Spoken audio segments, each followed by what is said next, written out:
Hello to everyone and welcome to our online event Erasmus Mini Marathon. Today's event is for all students who are considering the idea on going on the mobility, and also for those students who are just curious and want to hear how it's being an international student. My name is Natasha and I work in the international office of the Faculty of Tourism Study, and today I will be with you during this event and coordinate it. The event is live streamed on YouTube channel and it will be recorded also for our future promotion. All of you who are following us on YouTube and would like to post some question, you can post it under the comment section and we will try to answer them promptly. The event is divided into two parts. After a short introduction, how to get ready for a different environment and how to prepare yourself for an exchange, we will start with our first part and meet students of the University of Primorska and listen to 7 stories, to 7 different experiences of students who were on the mobility, on study mobility, or on a practical training. The second part will start at 12, and the international students who are currently on the mobility at the University of Primorska will share with us how it's being an Erasmus or CEPUR student here at the University of Primorska. We will end with the event around 1:30, but let's start first with our official opening, and I invite our Vice Rector for Internationalization, Associate Professor David de Valence. Please. Thank you, Natasha. I'm going to share, hopefully very quickly, my screen.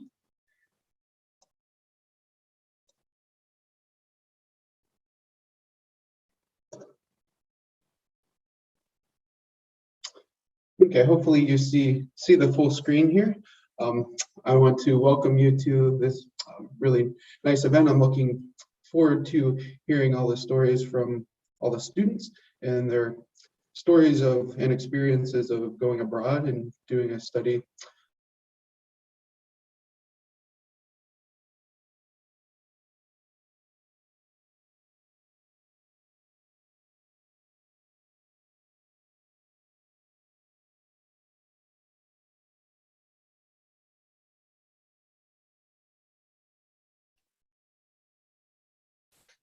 In our city we have this year about 5,800 students, and we have about 1,000 of those students that are coming from an international location. So we're at about 17, almost 18% international students.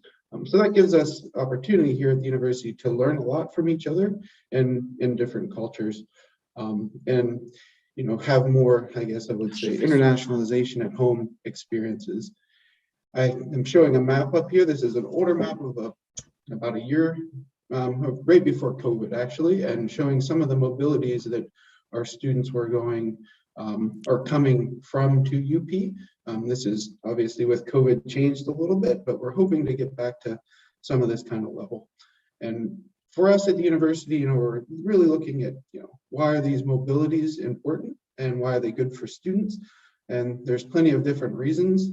One of the big reasons is it can really kickstart your creativity. You get the opportunity to learn a lot about art, culture in other places, and also here in Slovenia.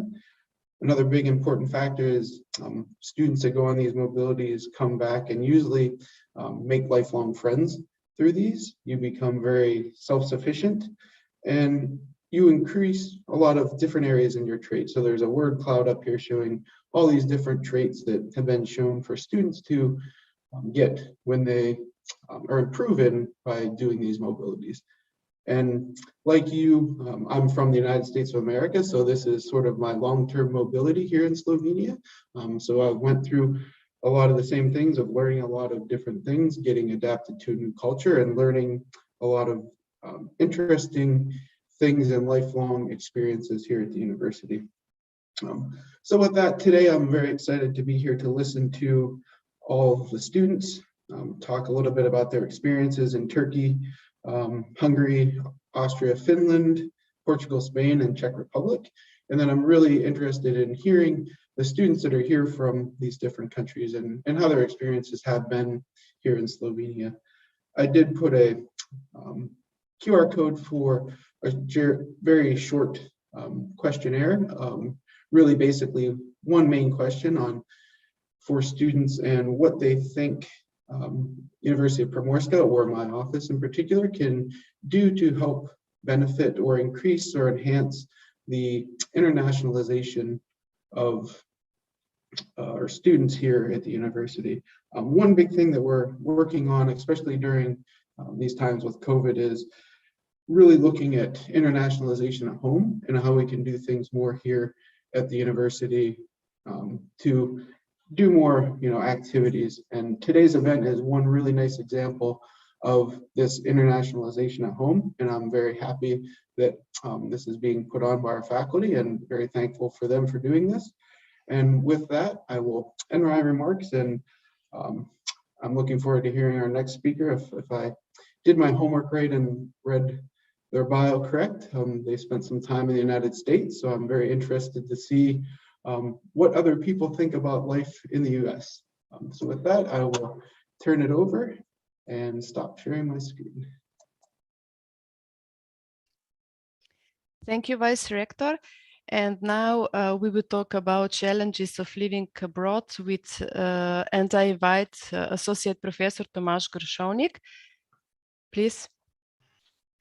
Hi, everybody. Thank you, Natasha, for the introduction. Also, thanks, David. It's nice to be together on the same panel. Again, speaking about internationalization. So yes, it's not really a formal talk that I'll give today. It's more like sharing my experience, and I hope it won't be just too anecdotal, that I'll also be able to share some vital information with you. So basically, what I'll be talking are challenges, about challenges living abroad, but it won't be only about challenges, actually. I still want to share with you the basic idea why I think it's good to go abroad, why I actually think it's vital for you to go and study in a foreign country. So that will be included in my talk as well.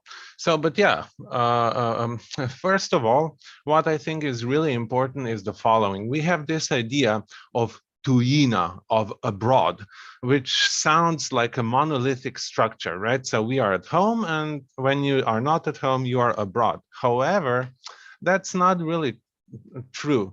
Abroad is actually a very compartmental structure. You have many different countries. Those countries some are more like your country, others are very different from your country. So first of all, you should never generalize and just say, well, I'm going to study abroad. You really should pay attention to which country you're going, to which region maybe in the specific country you are going, and maybe prepare yourself a little bit for that, and don't be hasty in your conclusions. Don't just generalize. That's the first thing I have to say. Why? Because, of course, my experience, my biggest experience as an exchange student was my Fulbright exchange at the University of New Mexico.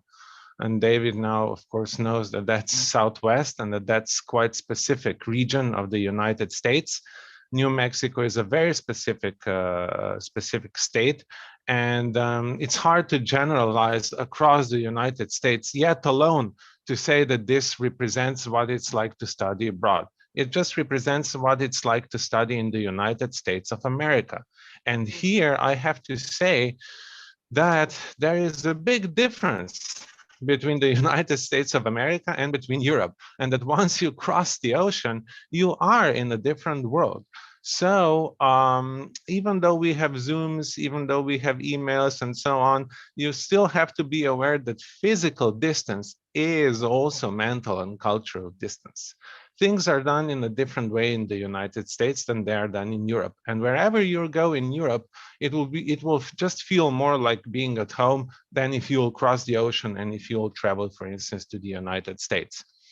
One such difference, for instance, when I first traveled to Chicago in 2007, what I did was the same thing that I did when I traveled around Europe. I went on Google Maps, then I pinpointed my hotel.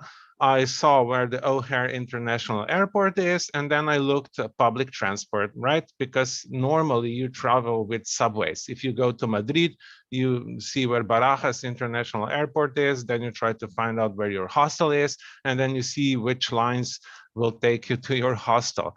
And then things got really messy once we landed in the United States. And at the end, first thing, they had taxis in different layers. That was something that it was just unimaginable for me. The first thing when I looked out of the window in the airplane when we were landing in Illinois was that the cars are just so huge. They're really big, and that they don't have only 2 lanes but 7 of them in highways. And then I remember just running around the airport with my printed out map, asking people where the subway is, and everybody just stared at me and said, "No, sir, you should really take a cab."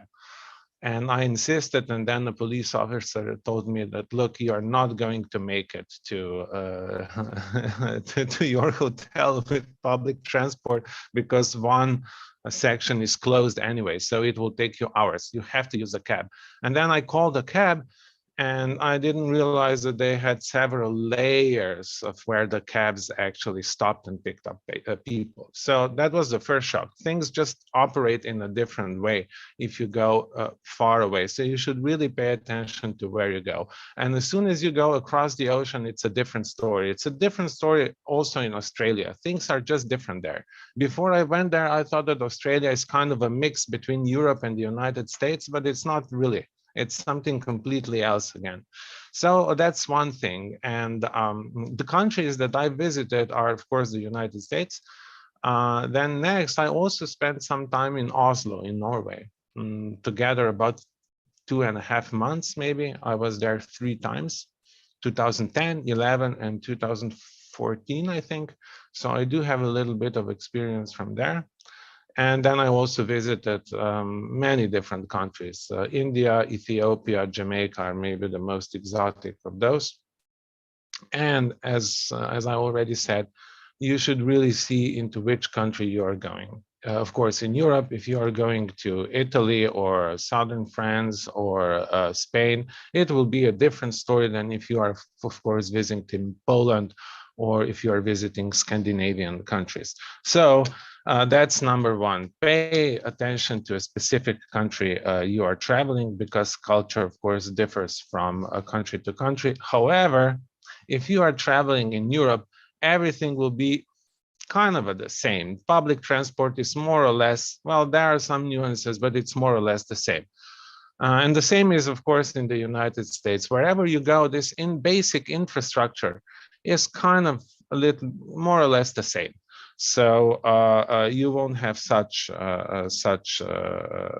troubles regarding this if you'll be if you'll go on exchange visit in Europe. Well, next thing that's really so one of the challenges of living abroad is coming back. And this is something that they warned us when we were on a Fulbright audition, and when they prepared us to go for exchange. They said, well, you know, cultural shock could be stronger when you return than when you go out. And I was like, yeah, sure. So, okay, we'll see about that. However, let me tell you that I cried literally when I had to leave New Mexico. And when I came back to Slovenia, I was just in a constant state of stress for 3 days. So it was really painful to land back in my in my country, and the shock was much bigger than going there. One thing is probably excitement, because when you go somewhere, you are excited, you are prepared to deal with new things. But then you unconsciously change, you adjust to a different culture, to a different way of living, and you are not aware of this. And then when you come back, you are shocked that you've changed so much, and that your expectations, your worldviews, your savoir-faire, the things, how you operate, the way how you operate changed so much. So that's also a big issue. Maybe have a strategy ready for what you'll do when you come back, so that you won't have postpartum depression, so to say. So it's really challenging. I remember that when I was in the United States, at least my experience there was that a university administration and also public administration was really helpful. So whenever there was an issue, people just talk to you, and they try to help you, and at the end, you resolve the issue without yelling at somebody. But then once I had to call back to Slovenia because of the PhD and so on, there was some bureaucratic stuff that I had to do, and the first problem was time difference. So it was late in the evening for me, like 10 or 11 in the evening, and it was morning for them, and they just it felt like barking in the telephone. And then that's also another shock. I had to speak Slovenian after maybe, I don't know, 6 months of not speaking Slovenian, and that proved to be very challenging, actually.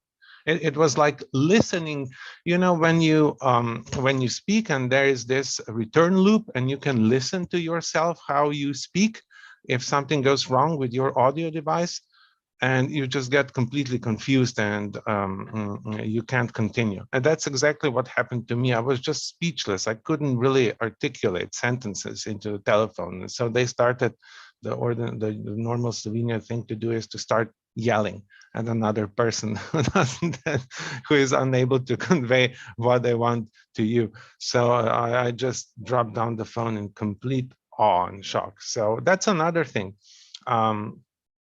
Beware that going back to your country is another challenge again, and that if you speak only English, with time you forget Slovenian a little bit. You come back fast, of course, quickly, but it can be a bit challenging. So now, another thing, well, this actually again applies more to the US and to India. And, the society is stratified in a different way.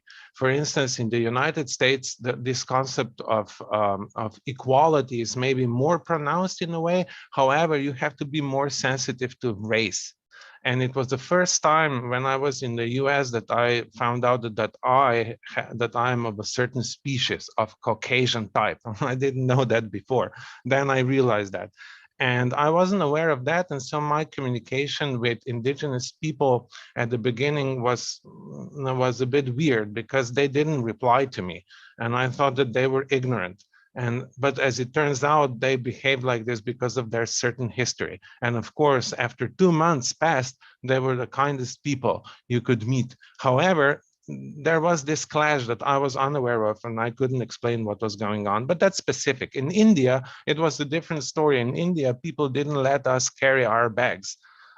So they would take the bags away from us, and we didn't know what was going on, because it was impolite to let a white person carry their bag. And to us, that was like totally racist. We wanted to be independent and carry our own bags. So that was a kind of this racial, cultural misunderstanding going on. But you won't have that if you are traveling in Europe, of course, or if you go on exchange visit in Europe. Now, next thing that's really important are social media. So I help to navigate my way through and find the first apartment where I will stay through social media, through Facebook. So I recommend you to check this before you go abroad. That might work even better than formal services of finding you an apartment. And of course, finding an apartment can be very challenging somewhere. In some states, in others, it's easier. So, but do your research maybe before you go with your bags packed, and try to see what's the best way to get accommodation. So that's important. And yeah, so why is it okay to go to an exchange visit. First of all, for me, from this professional viewpoint, it was, you get the feeling that your professors are not the only ones speaking about this subject matter, that there are other people, that there are different people, different characters, and that actually the discipline that you study is broad. That's first thing. So it kind of, the space opens up, and by this you are better able to understand yourself. That's interesting, right? Because you can't really understand yourself if you don't know the other person or the other culture. So that's really important. You get a bigger self-understanding. Next thing is you get more self-confident because you can see that you are able to independently navigate yourself through other countries. I was alone. My closest friend was like 6 or 7 or 8,000 kilometers away from me for 9 months, and I was able to navigate myself through the whole process. So that gave me a self-confidence, a boost in self-confidence. And so it's really important for you to go abroad on exchange visit to get this infrastructure for life.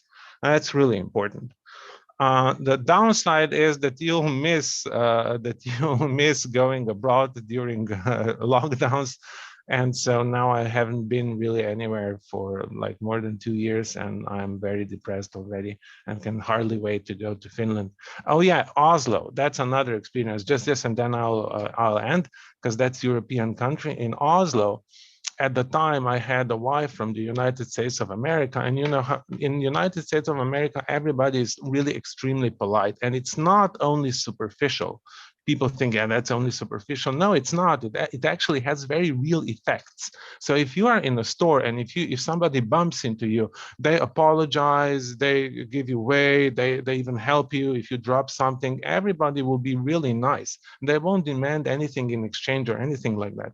In Oslo, it's, people are just Vikings. They're rude. When they're standing on subway, they're not standing in line like Germans. In Munich, everybody stands in line and waits till it's their turn. No, they're not aware of it. They're just bumping into you, and in the store they come and bump into you. And I remember my wife from America, one day, she just broke down in the middle of the store and started crying and looked around, and why is everybody so rude? Why they keep punching me and bumping into me, and nobody says I'm sorry, nobody says are you okay, does anything hurt you because we bumped? No, because they're just oblivious to this. So they're kind of more rough people. They have a lot more physical contact than, for instance, people in the United States. So that's another maybe such story of a challenge. You can break down. Some people broke down in India regularly because there are rats everywhere, and other animals and monkeys can come and so on. But that's a different story. So I'm sorry I've been a bit longer than I've expected, but hopefully I did share some interesting information with you. Thank you for bearing with me. Thank you, Professor Grushonik. It was really interesting. Thank you. But we have a question already, and it is more about the learning agreement. One student is interested in how it is with the already passed exam on the Erasmus exchange, and if this means that we still have to pass the exam of subjects that are mandatory or on the program they are listening, or can they be replaced with a similar subject that they choose on the exchange on an exchange abroad? Well, usually before going on the mobility, you agree with your faculty, with your home faculty, which courses will be replaced with the courses you have on the mobility. So the learning agreement should be signed before going on the mobility, and you already should know which exams will be replaced and recognized in your index. So for more information, I suggest to these students who ask this question to ask your international office. But before going on the mobility, you should already know which exams, which courses will be replaced when you come back. So thank you, and I would like to invite our first student. So let's start with the presentation.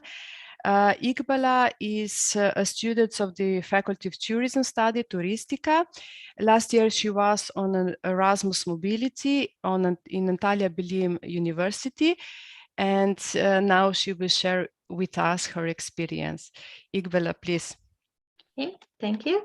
I'm gonna share the screen just a second.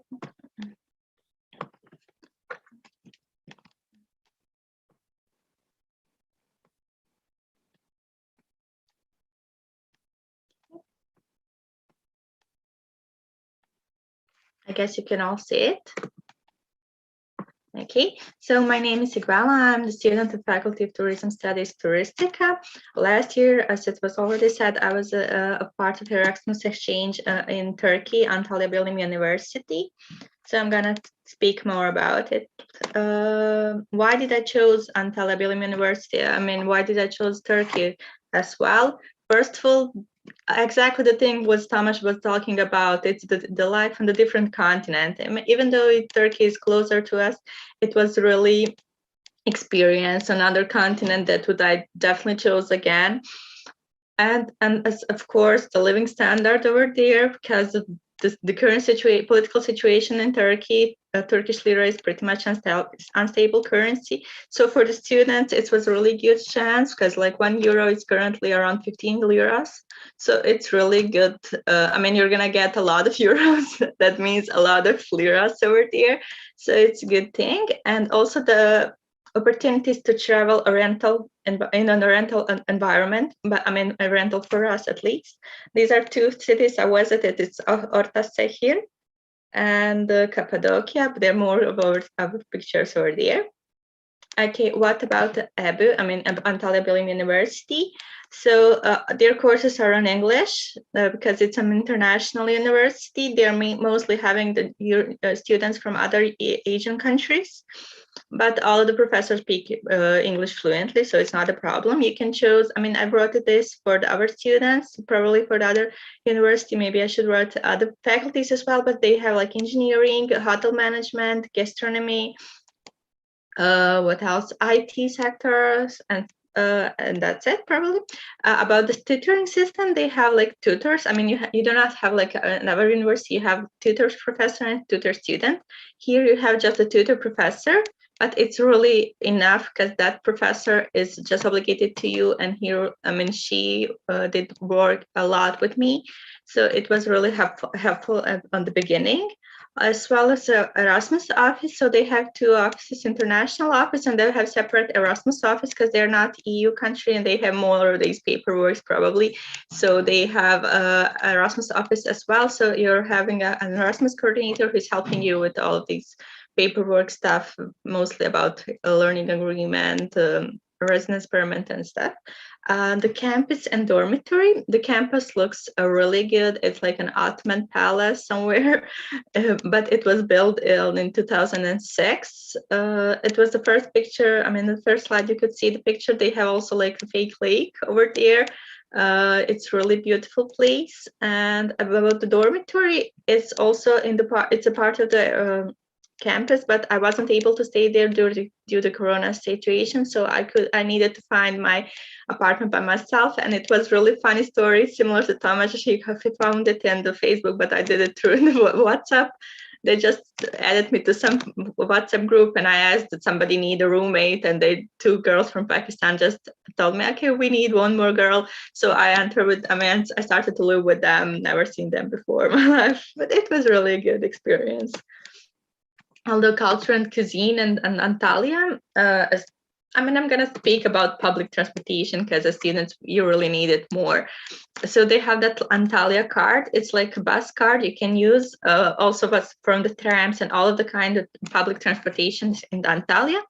The usual price for one ride is like 2.1 Turkish liras, but if you take the student subvention, you can take your ride will be 1.8 liras. And I already told you that €1 is 15 liras, so you can imagine how cheap really the public transportation is. Antalya is a really big city, so you go on to be able to find it everything by yourself, but there is an awesome app. You can use it also for other countries all over the world. It's a movie, maybe you heard about it. You can just put your location on and write the location you need to go. So it's gonna take you all over the place, and you're gonna enter in this station, you're gonna leave on this one. Your bus station is in 100 meters. It's always telling you. I mean, you have to have data over there, mobile data, but it's also really cheap. Like the Turkish SIM, I paid it for like 80 liras, so it's, I don't know, less than 10 euros definitely. But it's really good to have that app. About the apps as well, that at the beginning of the corona, I mean, those lockdown situations and stuff, we needed to eat something, and there was no Glovo by that time in Turkey, so they have their own local, something similar to it. It's Yemek Sepeti. And you can order it. It's the same system as Glovo. They're gonna bring it to your home, or you can pay with cash or the card. It's not important. And there's an app. You can choose all of the restaurants all over the Turkey. I recommend you to eat from those local ones. I mean, to avoid McDonald's and stuff, because it's really better to try their food. It's really delicious, and you have to try it. About the prices of the food, it's also pretty much cheap because of this currency situation they have in Turkey currently. So one kebab, doner, pide, or ramen, or exactly the whole lunch, it won't be more than 2 euros. And here in the pictures, it was, I think, in Cappadocia when we were visiting. This is the places they put at our, this is ayran. It's something similar to yogurt, but they're putting salt in it and more water. So you would drink it from these glasses. It was a really funny and unique experience, definitely. Okay. More about food. Okay, this is the usual Turkish breakfast.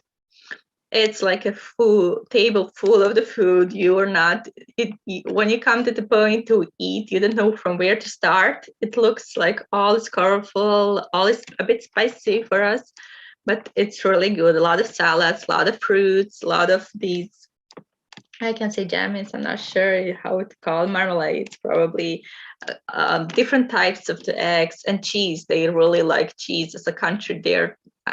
Whenever I went to market, I bought a different type of cheese, and it was better than the last one I tried.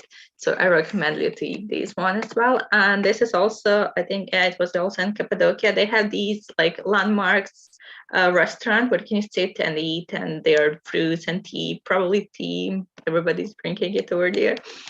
So you can sit on those kind of tables. You can see the cup over there. We were drinking salep, a different kind of drink. I'm not sure how to explain it. It's hot milk with a bit of coffee and cinnamon on it. It's really good, but you can sit on these and watch the landmark and take pictures, of course. About free time and the time after lectures, actually, as I already said, due to this financial situation and political in Turkey, like everything is really cheap, especially domestic flights. You can go everywhere for like 10 to 15 euros return flight maximum. I don't know, like the weekend in Cappadocia won't last you more than 50, sorry. And they're also, due to this geographical position of Antalya, there are a lot of antique cities around. So this is the Perge Antique City. You can go there from the Antalya by tram, like maybe 30 minutes ride, and you're gonna be there. It's an all different story. What else? Music art. If you go there, do not forget. I mean, try to buy this one at the beginning, because we learn about it almost at the end of our mobility. You can get the music card, and it's like you can enter all of the museums in Turkey for 30 liras. That card lasts for 1 year, so you can visit all of the places for just 30 liras. We were paying for each museum by itself. It was a bit more expensive, but still, it wasn't like we paid for the UNESCO World Heritage Site like 80 liras. It's really cheap as well, but you can try with this card because it's gonna be free almost. And the meetups, there is a thing that's really when you come to another continent, and that thing, I do not know anybody, I haven't speak my my language for a while. So my roommates were from Pakistan, and all of the people around me in my building were India, Afghanistan, Pakistan. I came into that building, so I really needed to meet people. But there is a really good thing about these meetups, because they organize it mostly on the beach. You can sit around with people and hang out and just speak with people from other countries, because it's really, and as well as continents, because there are a lot of people from Africa as well over there. So you can learn more about people. And these are organized by student organizations. Also, sometimes international office organize them. And they're also like, because some of them are having like really struggled with English. They're also like learning English. I mean, they're having learning English courses, and they're inviting people just to practice speaking. And I think that's it about meetups. Okay, about the places where to go, I already said there are a bunch of antique cities. Heraclius is one of them. It's like near you probably heard about Pamukkale.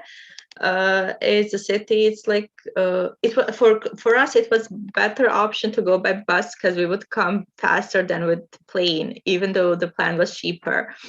It was like around 2 hours from Antalya. There is the city Denizli, and there is like maybe 15 minutes from Denizli is Pamukkale, and this Heraclius ancient city. If you're gonna go there as well. This is from Goreme, also on that part near the Cappadocia, and this is one of my favorite places in Antalya. It's Land of Legends. It reminds me for the cartoons I used to watch when I was a child. So it's a really cute place. There are hotels, coffee shops, aqua park over there, but it's really cute place just to go and relax for a bit. Erasmus and COVID. It was really when I was applying for my Erasmus, it was February, so it was before this whole Corona situation. And by that time, I was in Slovenia, because I'm also a foreign student in Slovenia. I'm coming from Bosnia, so I was like, okay, I'm gonna go now. Next semester, I'm gonna be in Turkey. Doesn't matter. I'm not home. Wherever where am I studying? I'm not home. So I was like, okay, it's not a problem. I'm gonna go to Turkey. But then Corona happened, and everything was blocked in the March. So I came back home. And it was like all of the paperwork was a bit more complicated, because I needed to do it for 3 countries. Like I have 3 SIM cards, and everything was at the same time. But it was a really good experience, definitely. I'm gonna go speak more about the measurements and the faculty. So the campus was closed. You can go there for the administration tax, but you needed to have like that HES code. It's a QR code with your own. You're gonna enter your passport number, and you're gonna get your own code, so they're gonna scan you wherever you go. And we needed to get that one as well. So we didn't go to campus. I mean, we would go just if you need some papers to do or take something from student affairs office, and that's it. But all the courses were online, so they use LMS platform. Probably most of the universities through the world are using it now. Also, our university is using it as well. It's the same as ours, so do not be confused by this Turkish. And I just wanted to improve my Turkish over there, so I put everything in Turkish. But you can put it also into English as well. And Microsoft Teams, they're using them. I mean, all of the courses had their own team, so you would go to the team where you're gonna see all of this, and then recorded courses. All the lectures, everything was on the Teams, but also on LMS. So we were doing exams on LMS. They were all online exams, and they were like open book exams. So it was really good experience beginning, and something we are not used to it. You know, when you're used to study something, like study definition, study what is it, something studied, and then you came, okay, just apply this definition to this. Okay, explain me how to use it. I don't know. I had a couple of. I mean, I was choosing the subjects I really liked, so it was customer behavior. And then we had situation. This one was fighting with this one, what to do now, who to speak with. And it's really good kind of exams. I mean, it changed my way of thinking about this whole examination process as well. Okay, pros and cons. For my points of view, they're too relaxed and they're often late. Whatever I managed to do, okay, we're gonna meet at 10, I would be sure that somebody will come at 12. They're always late. They're so, okay, chai chilling. And they're always like, okay, let's drink the tea first. Let's do this first. Okay, and then, okay, we can do it later on. You can come tomorrow. It's everything. It's too relaxed from my points of view. And probably they're going to do the little changes of learning agreement. I don't know it, but like all of us, from 8 of us were in the exam Erasmus that by that time, due to the situation of COVID and stuff, and we all needed to change it because there were some misunderstandings within the program on their website, so we all changed it. So it was like a bit stressful at that time, you know, the first month you're getting used to everything and you need to change your learning agreement. About the growth are more something that I would emphasize more. So the transcript was made really quickly. Like I went from Turkey on Wednesday at the beginning, and Monday I already had my marks and everything was transcribed already. They already had, I already said something about open book exams. Results are not waited more than 5 days. You're not having the problems with accommodation. There are plenty of buildings renting for the students. I found mine in the WhatsApp, so it's really easy to find it. And the professors are really kind, helpful, and doing everything for students, especially when they know that you're a foreigner. And they speak English really good. If I would go again, I would choose the same situation. I forgot to say Antalya is on the coast. So yeah, the most important part I missed. So the city is on the coast, so I've been swimming even in December because their climate is a bit high. I mean, their temperatures are higher than here in Europe. So you could swim in December, no problems at all. And that's it. If you have any questions or you want to contact me for something, I put this QR code of my LinkedIn profile, so you can find there. You can message me over there directly or find my email if it's easier for you. Thank you for your attention. Thank you, Iqbala. For the moment, we don't have any questions, so let's move on. And I invite Barbara. Barbara is a student from the Faculty of Health Science. She was in Hungary for her practical training. So Barbara, are you with us? Yes. Okay, thank you. Hello to everyone. Welcome, Barbara. I will share my screen.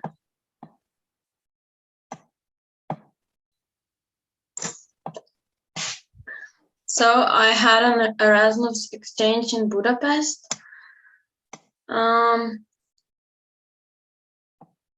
It was in February last year, and it was planned for 2 months of traineeship, but after a month, Corona happened, and I had to terminate my exchange. Why did I choose Budapest? I love the city. It has amazing architecture. It's good public transport. We have good connections with bus to Budapest. We have good relations between our faculty and their faculty. And I got traineeship in different hospitals and institutes. So in my opinion, I could learn more than I could in Slovenia. Semmelweis University is a medical school founded in 1769, and it has about 11,000 students. Over 30% of the students come from abroad.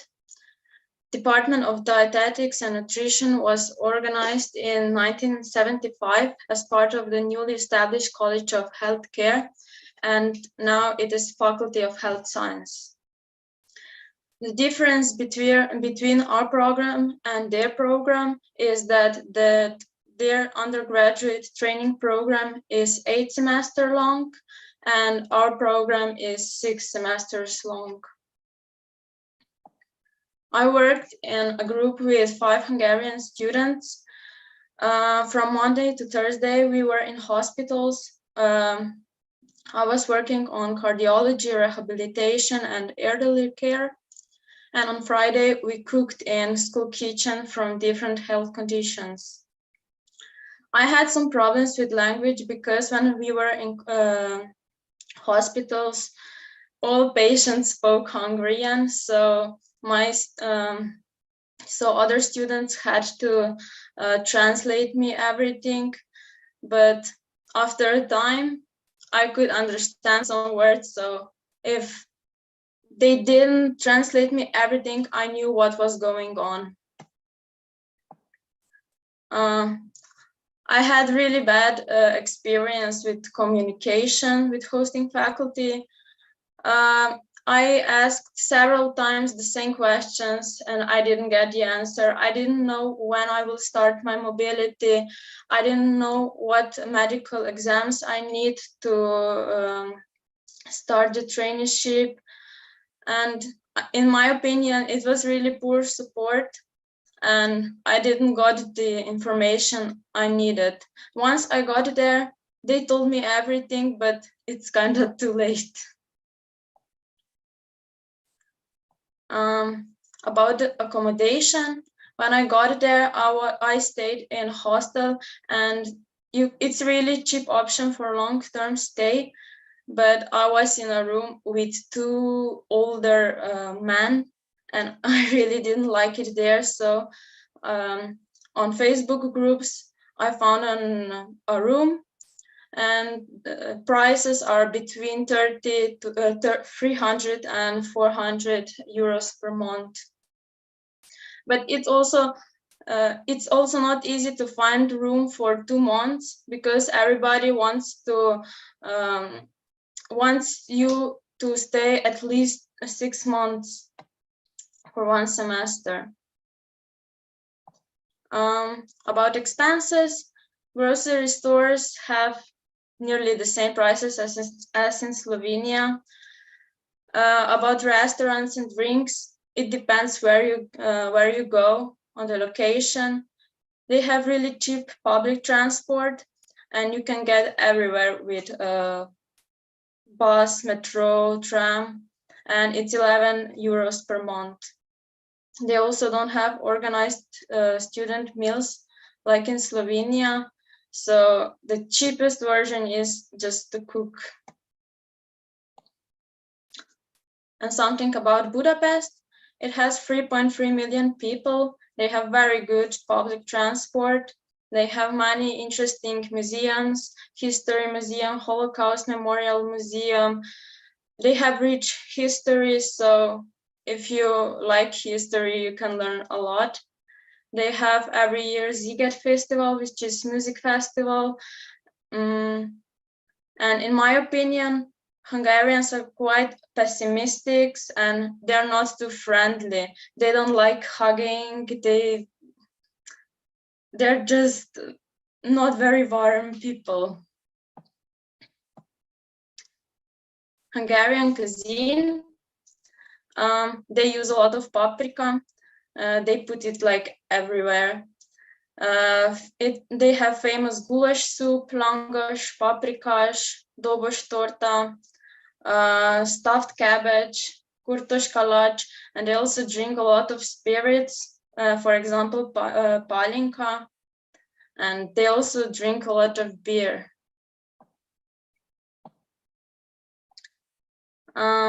There is plenty of things to do in free time. You can do sightseeing, you can go to thermal baths. They have a lot of events organized by ELB or ESN. And you can also find events on Facebook. For example, someone wants to play hockey and you just meet those people and go to play hockey. They have a lot of beautiful parks. You can go on hills, for example, Normafa, which is quite long hill, and there are a lot of people who just hang out.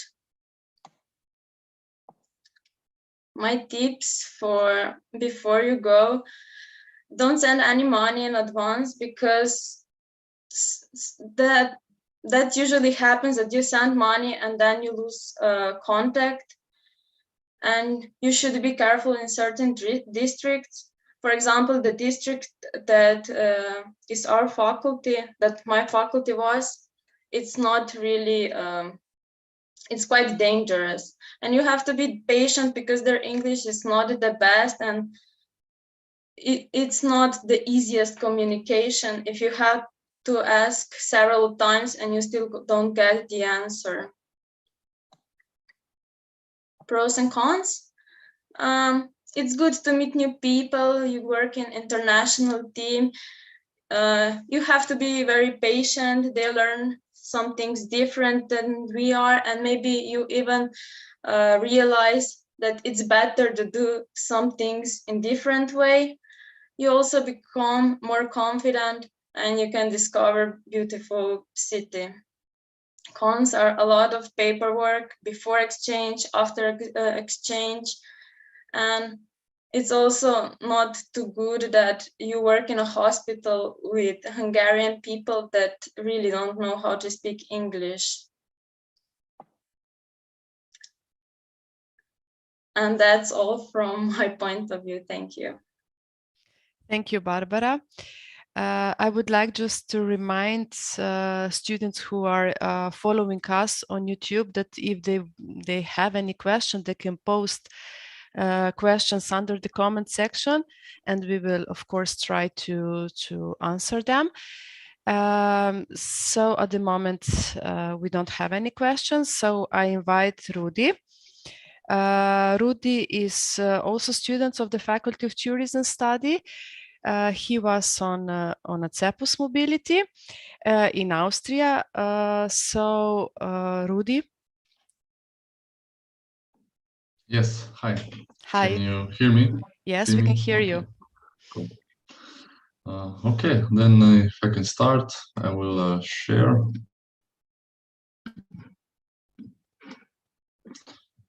So do you see my screen?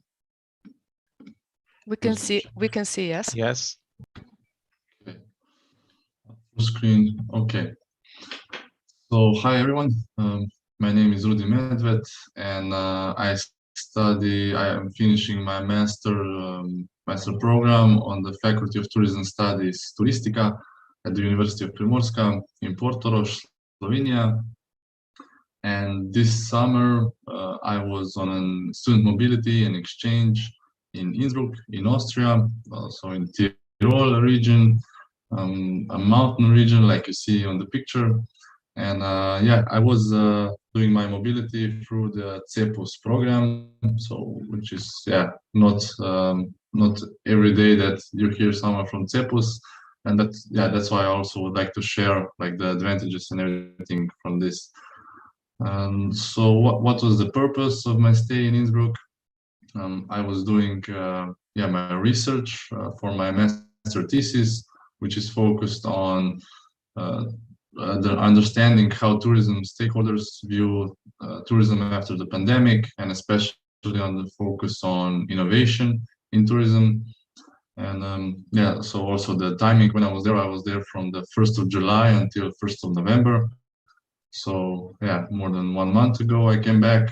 And what also happened, what I did in Innsbruck, because I had a chance to have a Zoom with my mentor there at the university before I got there, and he offered me to work like part-time for a couple of hours, what my contract allowed me, to work at his university, at his office, to help him write two articles. So one big article and one smaller, focused on sports tourism and innovation, especially the first one, which was about the biggest mountain bike competition in Austria.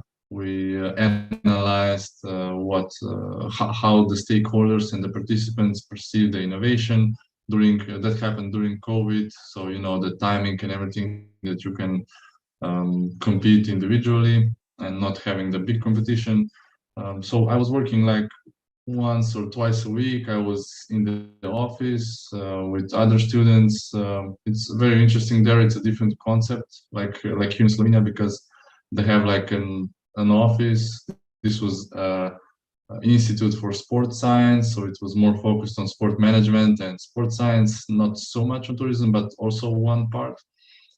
And it's interesting because all of the students like have an opportunity to work there for 2 hours a week, for 10 hours a week, like, or for 40. So it's really flexible. And also the arrangements and everything was very flexible. Like you could work from home anytime you wanted. Like my mentor just said, okay, when we have a meeting, like, okay, be there, of course, but otherwise it's up to you.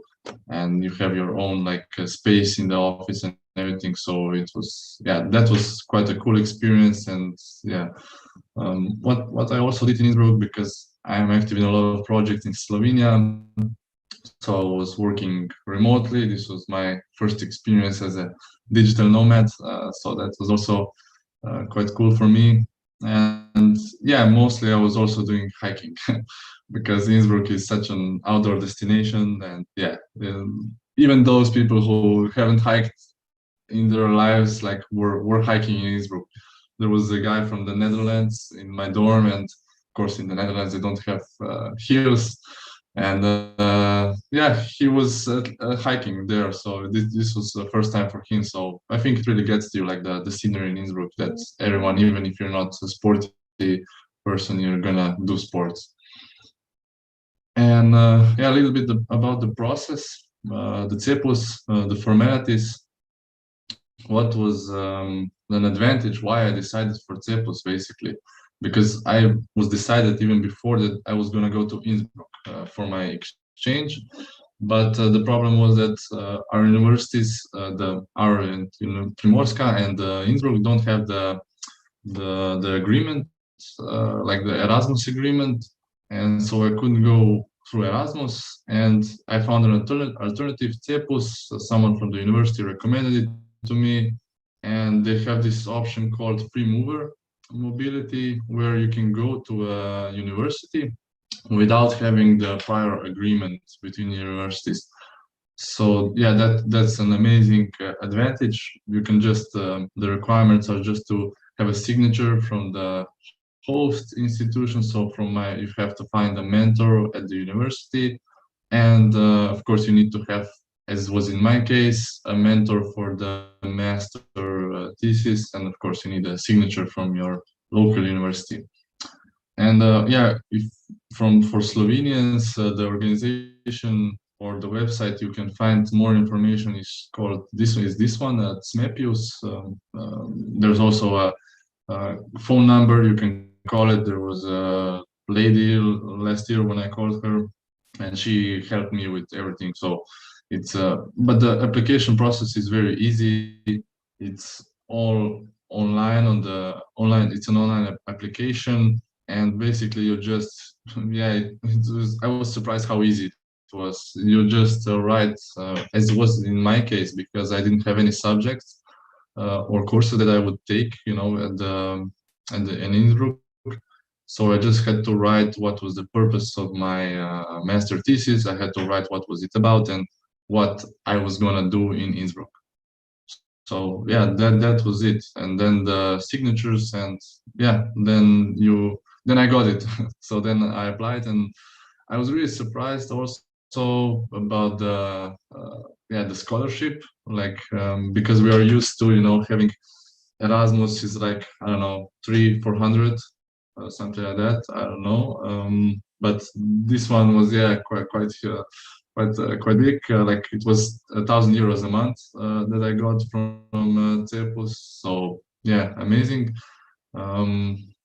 Yeah, and also what you get, like when I was there, the local institution that is, you know, for education and stuff, that is responsible for you while you're there, they give you like a €35 bonus for sightseeing, so you can use it at every like big site, like museum and stuff, so you can visit stuff also for free. And with cepos, it's like that they only have Central and Eastern Europe. Okay, mostly Eastern Europe, like you see the countries down there.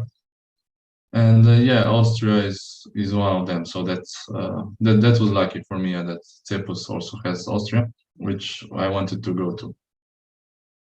The accommodation, yeah, this was my view from my room. Quite cool.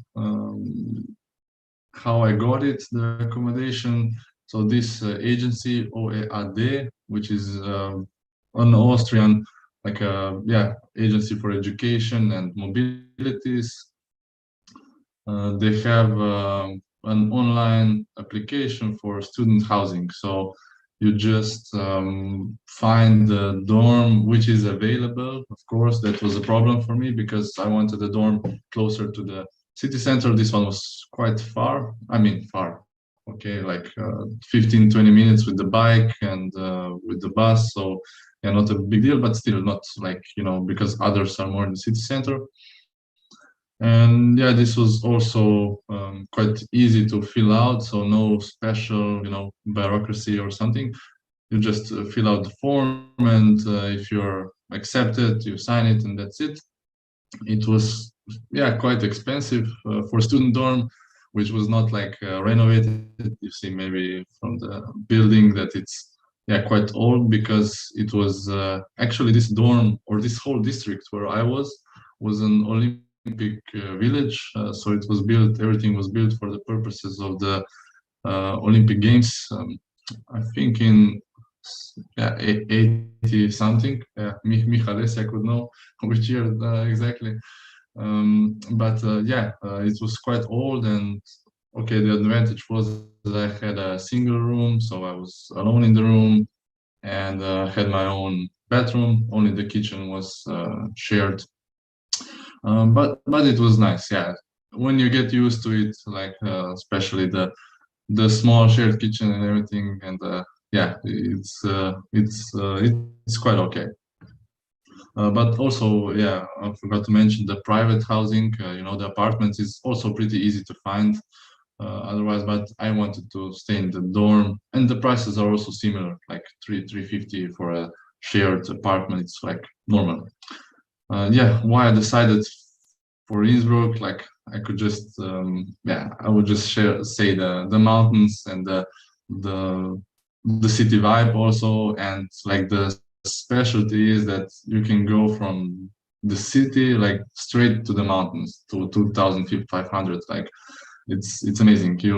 People just go from the bus to the city center and then up to the mountains. So if you're an outdoor kind of person, like Innsbruck is the destination for it. Especially in the summer for hiking and cycling, climbing and everything, and then in the winter, of course, for skiing and snowboarding and stuff. So yeah, that's amazing. It's a really typical outdoor destination all year round.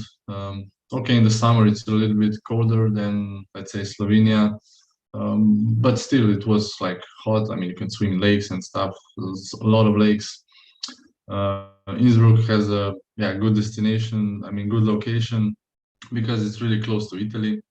You need like half an hour, 40 minutes to go to Italy, and the train connections are really good anywhere you go. You can go to Vienna, you can go to Switzerland, you can go to Germany. Munich is like 2 hours away, so it's really close to everything. And for students, it offers really quite a lot. Like there's a ticket called Freizeit ticket, so like free time ticket, translation would be.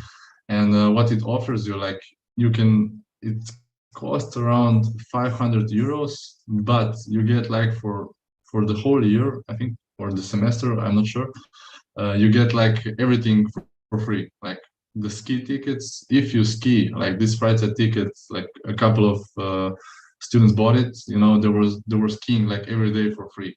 So 500 euros, when you imagine like a ski ticket is like 40 euros, and it's like 10 times you go skiing, and it's covered. And also you have swimming pools for free with this, and museums, and all of different stuff. But otherwise it's quite expensive. Innsbruck, like especially if you want to eat like in restaurants, I mean, they're quite expensive, especially if you want to eat something more like something normal, not just a hamburger and a pizza. It can get expensive, especially in the center. But otherwise, like Hofer and Lidl, the prices are the same as in Slovenia. So, and also like in the shopping centers and everything, it's normal. It's normal, but Innsbruck is an expensive destination, like definitely more expensive than Vienna. Also the public transport, okay, you have a student discount, but otherwise it's expensive. However, Innsbruck is really a student city, which I didn't know before. It has 30,000 students every year, and especially it's an international city. Like people come from all over the world. In my student dorm, I think we had more than 20 nationalities. Like I met people from Africa, from Asia, South America, North America, like literally from every part of the world, people were there. And that was the the biggest advantage for me. And what I didn't imagine before I came there, that this would be, because I imagined, okay, you get this, because I worked in hotels in Slovenia and I know how Austrian guests can be. And I imagined it would be like, strict, everything, especially at the university. I was really afraid of that, like it was going to be like so, strict and everything. But it's completely the opposite. It's very chilled. It's a really sporty environment. Like Innsbruck is a destination when you see in the city center people walking around with skis on their shoulders and going skiing, and walking with the ski boots in the city, because you can go on the bus and just straight to the cable car. And it's so chill that I didn't imagine it was going to be like that. Maybe it's the influence of Italy as well, because it's really close. The architecture definitely is a little bit Italian, so it's really nice. And that if you think of Austria, don't think of like Innsbruck the same, because it's like really, really different. I think it's I think Tyrol especially is a country of its own. And the public transport was really good. They have a tram and a bus, and everyone is cycling. Even if it's rainy, snowy, icy, it's the infrastructure is really good. It's all straight in the center, flat, I mean. So you can really cycle anywhere. And it's also everything. It's not like here, because I live in Ljubljana, and now when it was snowy, it was snow on the pavements. Like in Innsbruck, it was not like that. So it's really taken care of. Regarding COVID, there was no COVID. Because I was lucky. I came in July when it was everything like free, free for all, and we didn't even need masks. In Slovenia, I know you needed masks in closed spaces. In Innsbruck, it was not like that. Like only on public transport you needed a mask. And other thing that I was lucky, just before I left, after I left, 1 week after that, lockdown started. So I was, I enjoyed COVID-free and no talks of COVID. And when I came back to Slovenia, again, the talks of COVID started. These were all pros, like for Innsbruck, but I really can't find any. I can't find cons. Sorry, I really can't say them. Because I enjoyed so much. And maybe the pricing, yes, the expensive stuff in Innsbruck, that can be a con, of course, if you like don't have a scholarship. Maybe you need to find a part-time job or something to be able to cover your expenses. So I think that's the main thing. Apart from the sport vibe, it's really also you have lots of museums, so the cultural vibe is really there. I was also surprised how Innsbruck is. They had this weird exhibitions that I wouldn't imagine that would happen in such a, Catholic state and sporty destination, in the Alps. The museums are really good. I visited them, like almost all of them, more than once. And there's this one in the middle is from the Swarovski Museum. which also blown my mind. It's not just the jewels, you know, but it's also the artists that made these sculptures and everything. And yeah, I really like to work in libraries and these spaces. So it's quite yeah, you can find everything for everyone, I think, in Innsbruck. And yeah, the best part for me was meeting and making new friends from all over the world. Like just in this picture, there's many nationalities. Our student dorm was really international. Like from Kenya, from Argentina, from Brazil, from Thailand, Vietnam, Syria, like really many countries.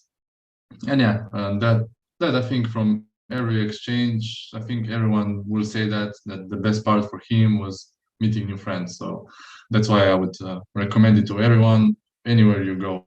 Like just go and make new friends. And overall, I would rate it a 10. I had the luck to had the experience to have the summer vibe and the winter vibe. It was also snowy already, so I would really recommend it. And if you have any questions, really, you can let me know, or here I think we have time, or you can contact me via email, social media. And I also wrote a blog about my stay in Innsbruck. You can find it on Medium. It's a website for blogging at Rudi Medved, and you can also read about my stay. So thanks. Thank you, Rudi. You convinced me, at least. But we have some question for you. What was the application for CEPUS very complicated, and how did you find out about this CEPUS program, and what are the advantages if you compare it to Erasmus? The application was really easy. I was surprised how easy it was. Maybe it was because I only went for an exchange for doing research. It was not to visit courses. So maybe that was the reason. I don't know how it is if you have subjects and courses.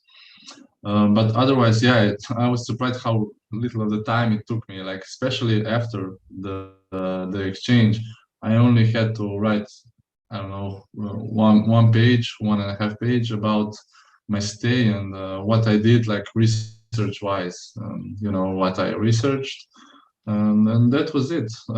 Also the scholarship, like you get it the 1st of each month. Like as soon as I came on the 1st of July, I had to go to my office there, and he asked me if I would like to have it in cash. And I said, no, send it to my bank account. And it was like wired in a couple of days. And there's really not many problems with that. And it was how I found about it. A professor at our university said to me that I should try it because you can because we had to find a solution without Erasmus, how to go there, and that was it. And what is your general impression of life in Austria, and what do you think about Austrians? Are they friendly? I had really 2 different experiences, because a couple of years ago I was working in Austria in a hotel in a winter ski resort in Bad Kleinkirchheim, so it's close to Villach, Beliak. There I had a disastrous experience, like with Austrians, with my bosses in the hotel. It was like, oh, you are from the Balkans, you are nothing. It was like that of an relationship. So really a bad experience. But now in Innsbruck, it was totally different.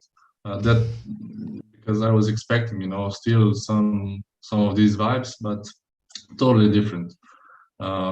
Austrians there are not really like Austrians, I would say, because a lot of them are also from, they're from Italy. A lot of people are from Italy and Germany, and so it's really international, and it's not just like, oh, we are Austrians, you are this, because also at the university there were people from Kenya working there, from Africa, you know, so it's really international. Yeah, impression was really good. Thank you. Thanks. And also Professor Gershonik was in Innsbruck, right? So maybe Yes. any... So I regularly go to Innsbruck actually on the Institut für Erziehungswissenschaften, which is basically Institute for Educational Studies. So, and I can confirm what Rudy said. Basically, Innsbruck is a really nice. It's basically a town. Actually, it's a small. You know, it's you can navigate through it fairly easily, right, Rudy? It's not like you know, Vienna, where it takes you a lot of time with U-Bahn to travel from one part to the other. It's also tidy.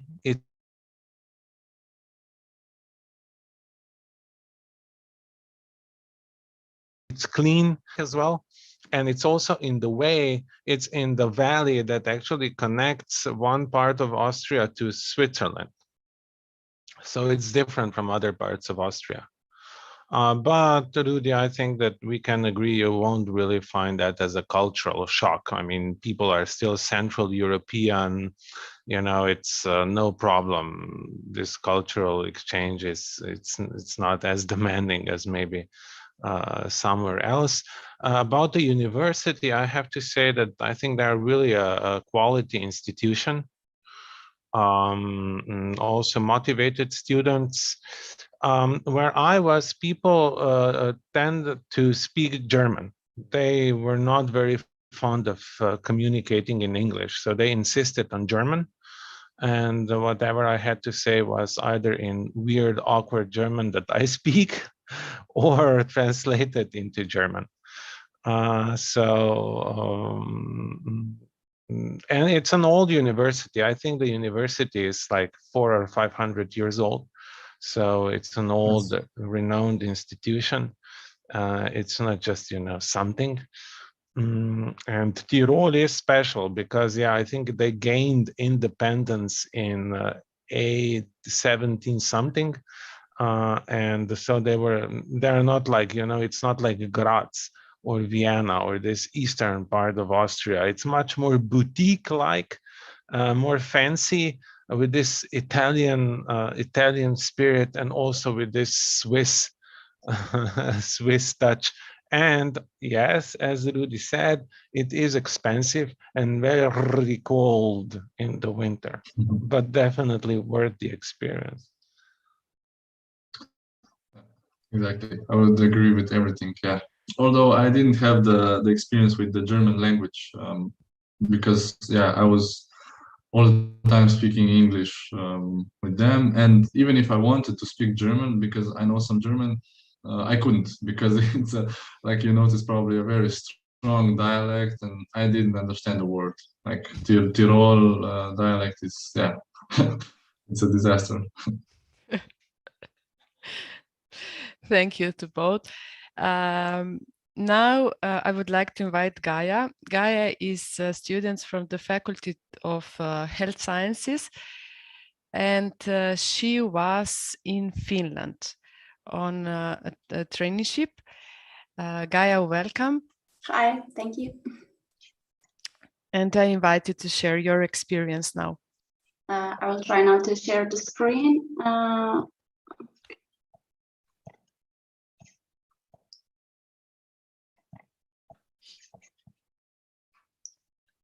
Okay, we can see it. I hope it will work, and if not, I will use the PDF. Okay, so I went to Finland, to Tampere, to do my practical training there. So how did I choose Finland and why? It was actually based on the list of foreign institutions with which our faculty has signed the bilateral agreement under the Erasmus program. There were basically two main reasons. The first one, I had never been to Finland before. And the second one was that Finland has the most efficient healthcare system in the world, which is based on well-developed public healthcare system. So, and I wanted to experience it firsthand. So that's basically it. Tampere is the largest student city in Finland and the third largest city overall. In Finland, Tampere University of Applied Sciences is very modernly equipped. They have a possibility of getting a school email address for the duration of your exchange. You have a free access to the library and to use the computers and printers. On your day of arrival, they organize you a pickup service from the airport to the accommodation of your choice. In your first week, they organize like a orientation week to clinical practice, where they give you basic information about your exchange. You fill in some registration forms, like a change of address. They also show you time premises, and they tell you about some practical matters. Also, you have to do some compulsory studies prior to clinical training. For example, we did a presentation of our country, and we need to write like a paper with differences in our healthcare system and Finland's healthcare system. So you also have a possibility of joining tako, which is a students' union. And there you have a possibility of getting a student card with which you have thousands of discounts in Finland, also in restaurants, some shops even, and also have an option of borrowing a survival kit, which includes bed linen and kitchen utensils, which you don't have in your student housing. So the process was basically, first my faculty had to nominate me to the host faculty. After that was Gaia, we are just seeing the first slide. Oh, okay. Wait, I will then share another. I will share the PDF then. Yeah, please. Okay, like this. Do you see it now? Yes, we can. Okay.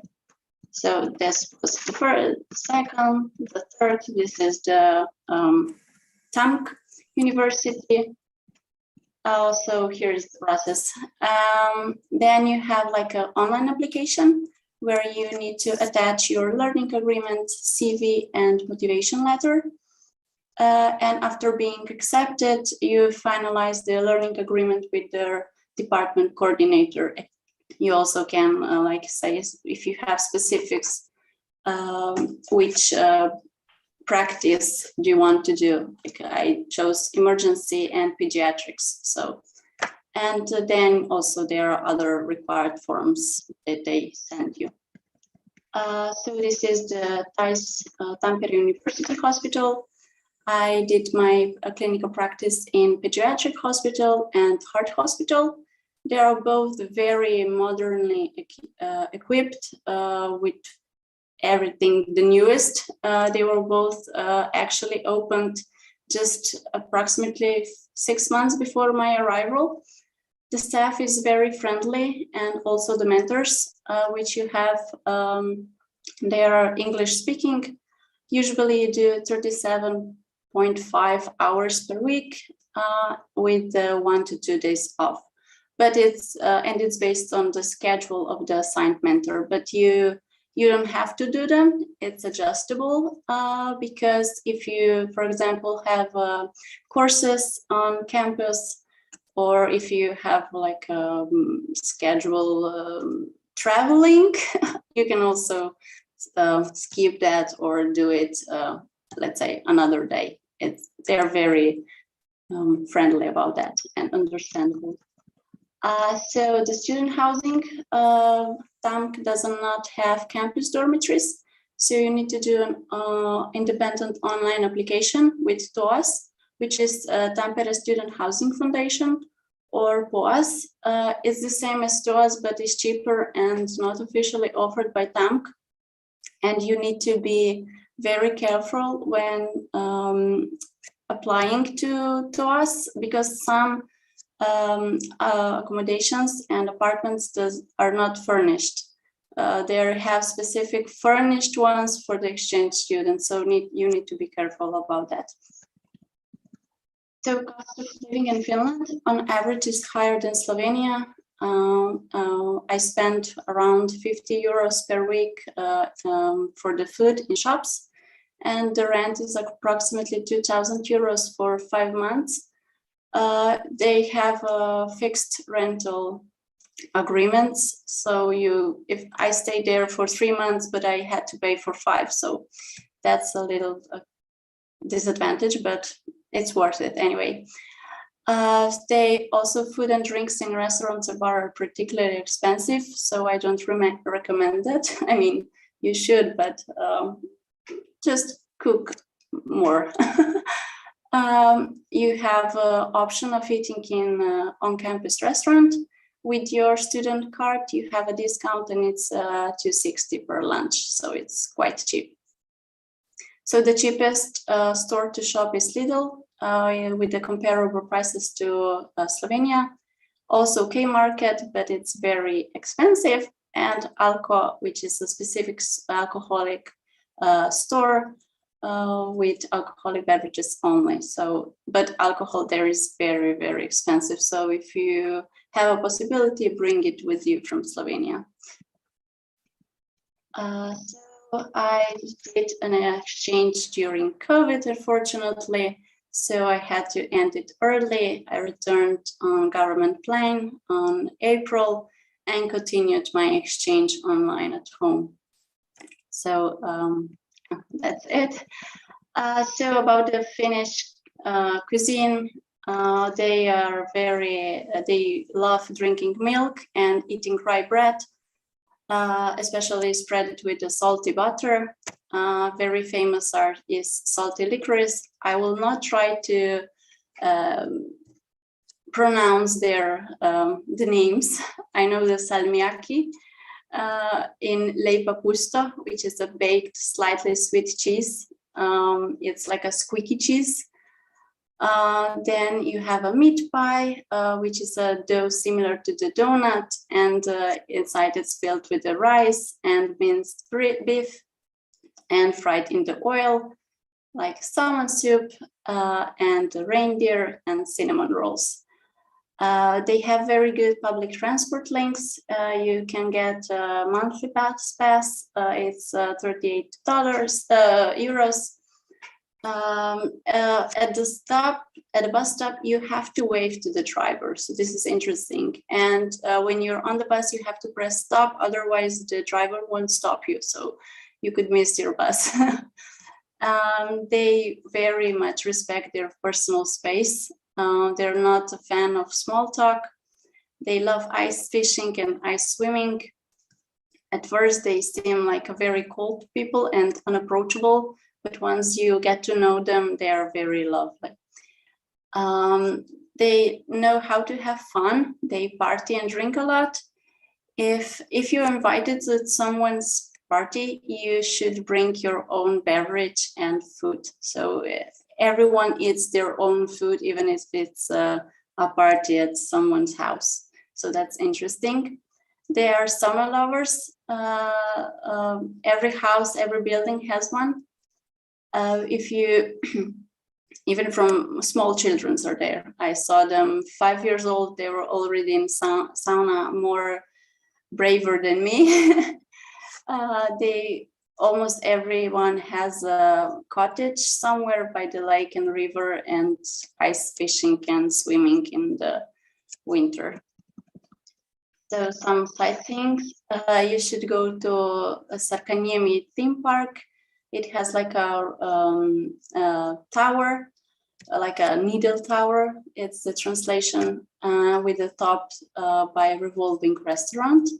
You should go to the market hall and like a Piniki Park and observation tower. Also, you can see all the Tampere, Rovaniemi beach and sauna, and definitely take a trip to Lapland and a hockey game. That's an experience.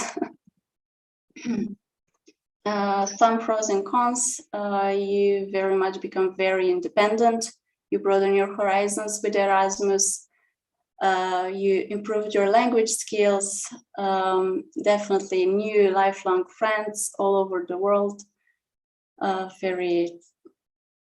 like it very much when I did that.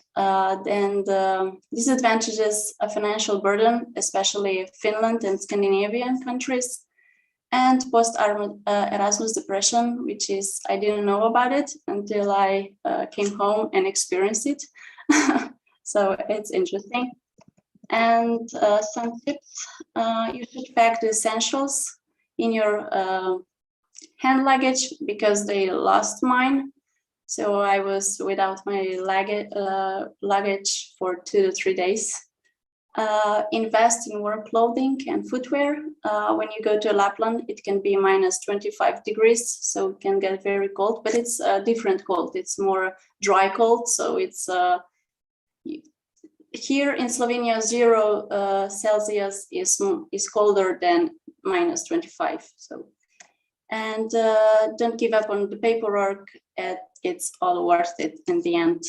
And so that's it. Thank you for your attention. Thank you, and also for the final tip, because I know that some students are worried about the bureaucracy of doing all Erasmus and papers that they need to do, and certainly it's worth it. Yeah, definitely. Thank you, Gaia. And now I would like to invite Metka. Metka is from the Faculty of Education, and we are moving to Portugal. You are in Portugal now, right, Metka? Yeah, exactly. You are on mobility, on a study mobility, if my information is correct. So how are you doing? Yes, should I already share the screen? Yeah, you can Okay. share the screen. Okay. Just a moment, please.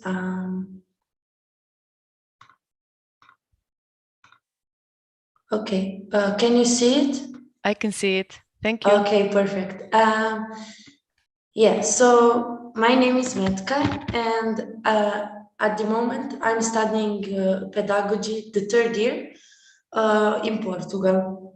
So I am in Bragança. This is on the north part of Portugal.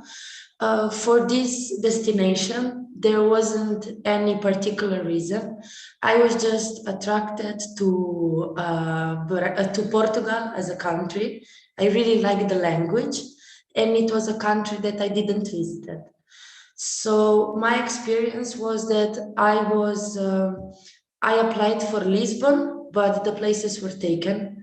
So I ended up in Bragança, which was my 2nd pick, and I'm really happy for it now. So here on this PowerPoint, you have some photos of the city. It's quite like Koper. I really like it. It's small and it has great buildings. In the winter, you can see we have also ice skating. These are some other photos of the castle of where I live. So while being in Portugal, I traveled quite a lot.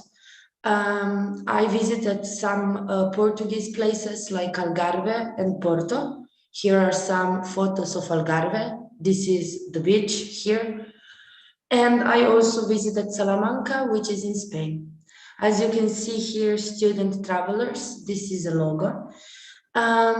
So where there are Erasmus people, usually there are some organization which organize trips and events. Student Travelers is one of that. They organize quite budget-friendly trips for students, which are really great. You can see a lot of it. Yes, so here, going to the learning agreement, as Gaia speak about bureaucracy, sometimes it takes a lot, but it's all worth it. I started mine by looking first which subjects I needed for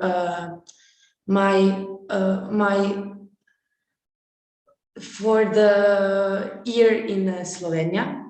After I checked the competences I needed, I went to the to the site of the other school and check their subjects and try to find some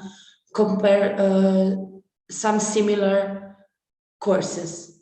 The important thing is that you looked at ETCS or credits. They have to be synced, and the language of the subject. So if they are doing it in English. Also, it's a great tip if you message your professors, so they know that you are going to take their subject in another school, and they can agree with it or make you do other things in order to have this subject done in Slovenia.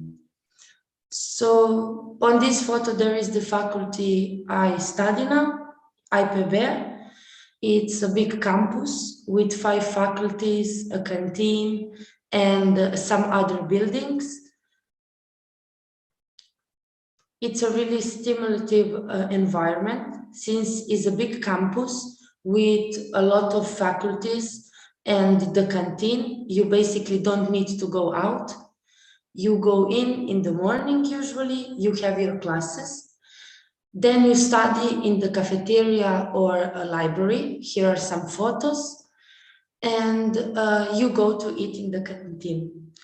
It's really nice because here we meet with our classmates, we do project, we meet with our friends, and obviously study together. So here are some photos with my classmates and my friends studying. Okay, with the accommodation, my faculty luckily helped me with the accommodation. Here there are the photo of the room and the kitchen. I live in a shared apartment with 5 other girls. The apartments are different with different kind of rooms. You can have single room, double room. You can choose as you prefer. The important thing is that you come prepared to compromise a lot, as you live with different cultures, with different, with people from different countries, and it's important that you come prepared with that mindset. So as you can see, here I put the price. It's around 100–160 euro a month, depending on which kind of room you want. Obviously, double room is cheaper than a single one. Also, regarding finances, Portugal is quite a cheap country. You can manage with the scholarship you get. For rent, it's obviously, it depends on demand, and you can have different rents because of the consumption, gas and electricity. The canteen where we eat, it's also quite cheap. You have meals for 2.5 euros. So if you manage your finances wisely, you can make it without any problem. Okay, and now on the social life in Erasmus. Obviously, there is a lot of social life. There are a lot of Erasmus people here in Braganza, and we connect a lot by social media. So here are some photos of our international dinners. It's all people from other countries cooking, talking, exchanging experiences. We have also ESN, which is this logo, is Erasmus Student Network. Basically, it's a network who connects Erasmus people, do some fun nights. As you can see here, we have a pajama night, karaoke, trivia, and some other fun events. it's really good because you connect with Erasmus people, which makes you meet new people and eventually lifelong friendships, which is one of the best things you can have here in Erasmus.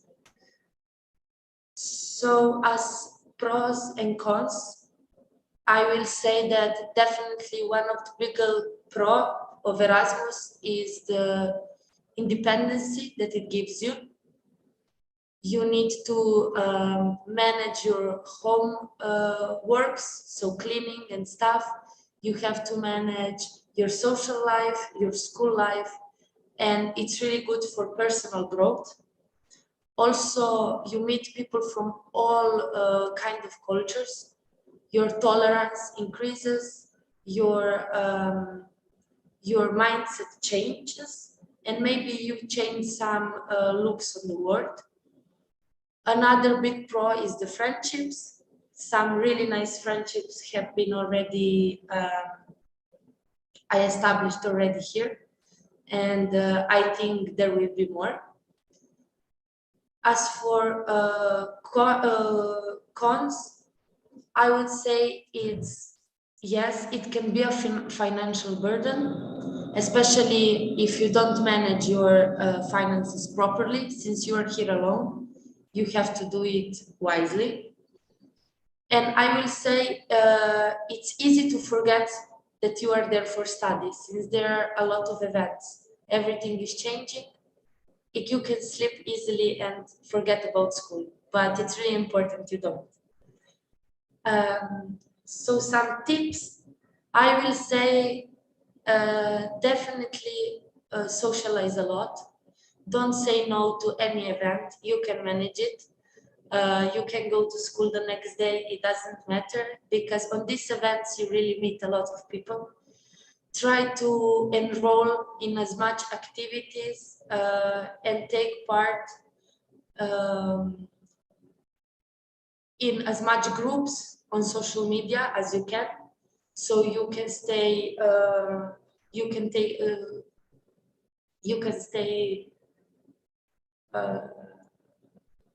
so you know what is happening, in that sense. Also, as far as for study concerning, try to take as much resources as you can, since you're in another country with new professors. And this is some, if someone wants some questions. Thank you, Metka. Actually, we have some questions. And one student asked that he heard or she heard that Portuguese don't speak English very well. And how do professors speak it? It is hard to understand lectures? So yes, this is true. Portuguese people don't speak English actually very much, but the professors actually luckily do. If they don't put English as a learning language in their course, in their curriculum, so you don't go to their class. As far for for study, lectures are held in Portuguese because the majority of the class is Portuguese.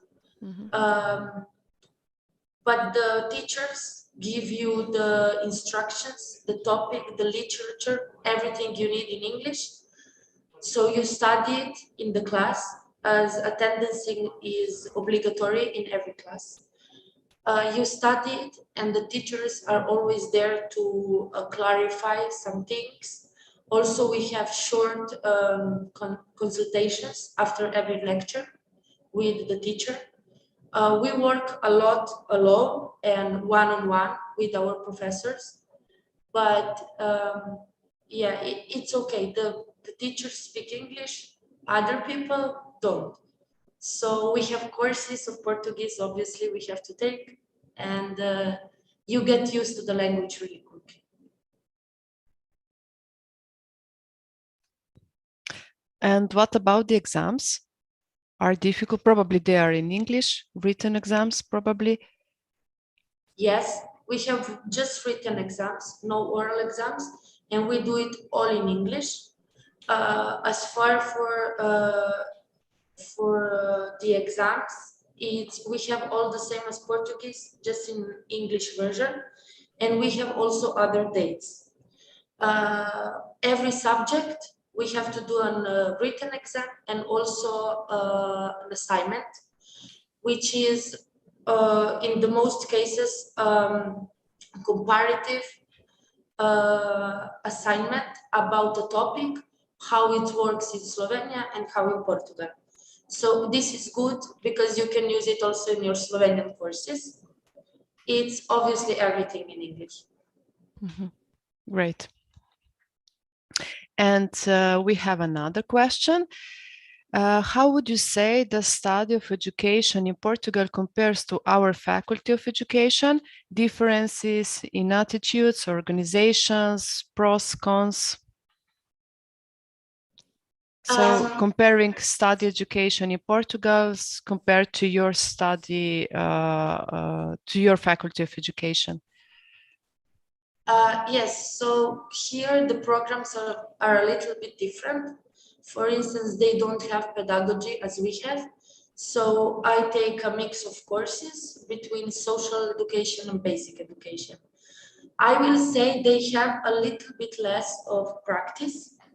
They have lots of lectures, and but the subjects are really similar to ours.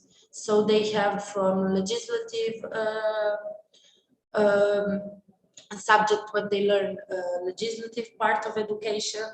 They have for special needs and so on. So subjects, I will say, are the same. Also, they are held in the same way. They are delivered in the same way by lectures and seminars. It's not that different. I would say it's really similar. Okay, thank you. And what is your experience with Erasmus agreement in terms of recognition of subjects and exams? Are you satisfied? I actually am. I had a little bit, I have to change my learning agreement at the beginning. So you should know you have time, 1 month when you, after the start of lectures, to change your learning agreement. My coordinators were really helpful, both from Slovenia and Portugal. They really helped me. Also, all the teachers, they are really willing to help and to meet you halfway somehow. So I didn't have any problems. You just should know that teachers want you to be there. It's good for you. So as long as you're communicating with them, everything can be done. So I'm really satisfied with the learning agreement, with the yes, with everything about that. It's great. Coordinators were really helpful. And this is really nice to hear. Thank you, Metka, for your presentation and answering all our questions. And now we are moving from Portugal to Spain. I would like to invite Teodora. She's a student from FAMNIT, Faculty of Mathematics, Natural Sciences and Information Technologies. And she will share with us her experience of practical training. Hi, and thank you. Hi, Teodora, how are you? Good, thank you. You can share the screen. See. Okay, we can see it. Thank you. Great. So as you mentioned, I did my Erasmus traineeship in Spain. And I think all of you have same questions as we all had. For example, how can I choose the company or institution where I can do my traineeship? Where do I need to apply? Is it possible to get any kind of financial support? And will I find a place to live? But the good thing is that all of these questions have a positive answer, so you can't let them scare you not to choose to do Erasmus exchange. For the beginning, how to find institution for Erasmus traineeship. Really important thing is that difference between doing Erasmus traineeship and doing Erasmus exchange like a student is that for Erasmus traineeship, you need to find a place on your own and you can stay for 2 or 3 months. But also the good thing is that if you still didn't find your institution or company until application's deadline, you can just choose a country, and then if you will be accepted, you still have time until going to choose your company or institution. In my case, I wanted to do Erasmus exchange in like Erasmus traineeship, because for my program we had practical work as a subject, and my friend suggested me going abroad. So I asked my professor, who is coordinator for a traineeship on my program, for some suggestions, and he gave me contact of ex-FAMNIT student, Manica Balant, who is currently working at the Botanical Institute of Barcelona as a PhD student. So after a few emails, she offered me opportunity to come there and help her on her PhD, which was a really big opportunity for me interested in botany, and to go to study in Barcelona, it's only yes.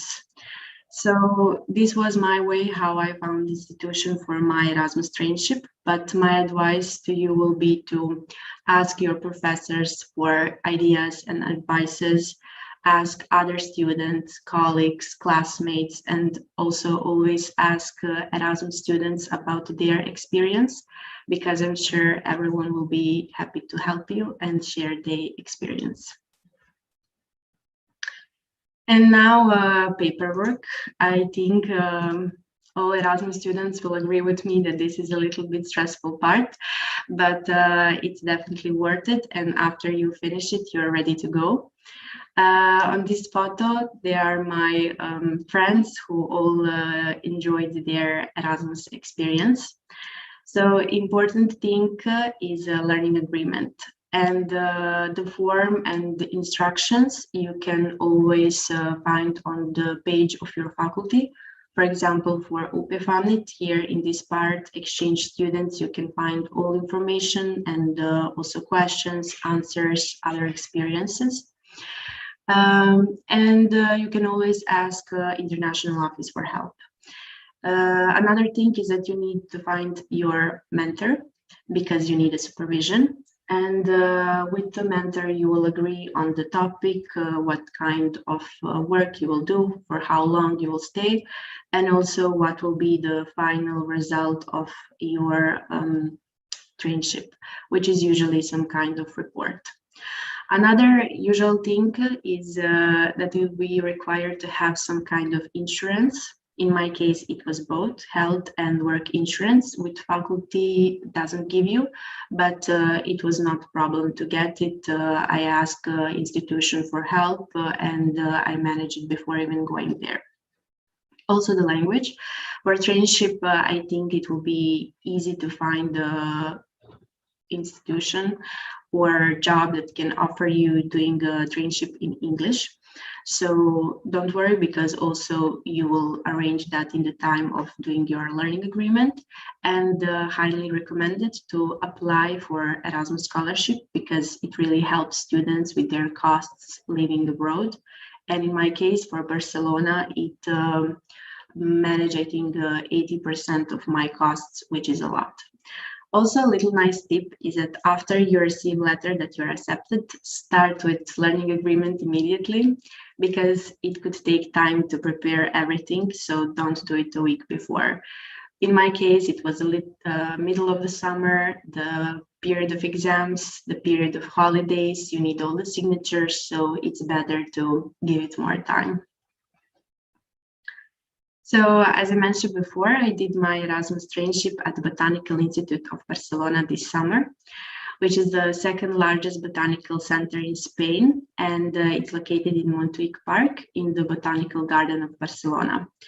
And for me, this was really a big opportunity to improve my skills and knowledge, but also to me individually to grow. And because of COVID pandemic, I still can feel like a big hole in my skills, which I think another students will also agree. So this was a perfect opportunity to try to do as much as you can.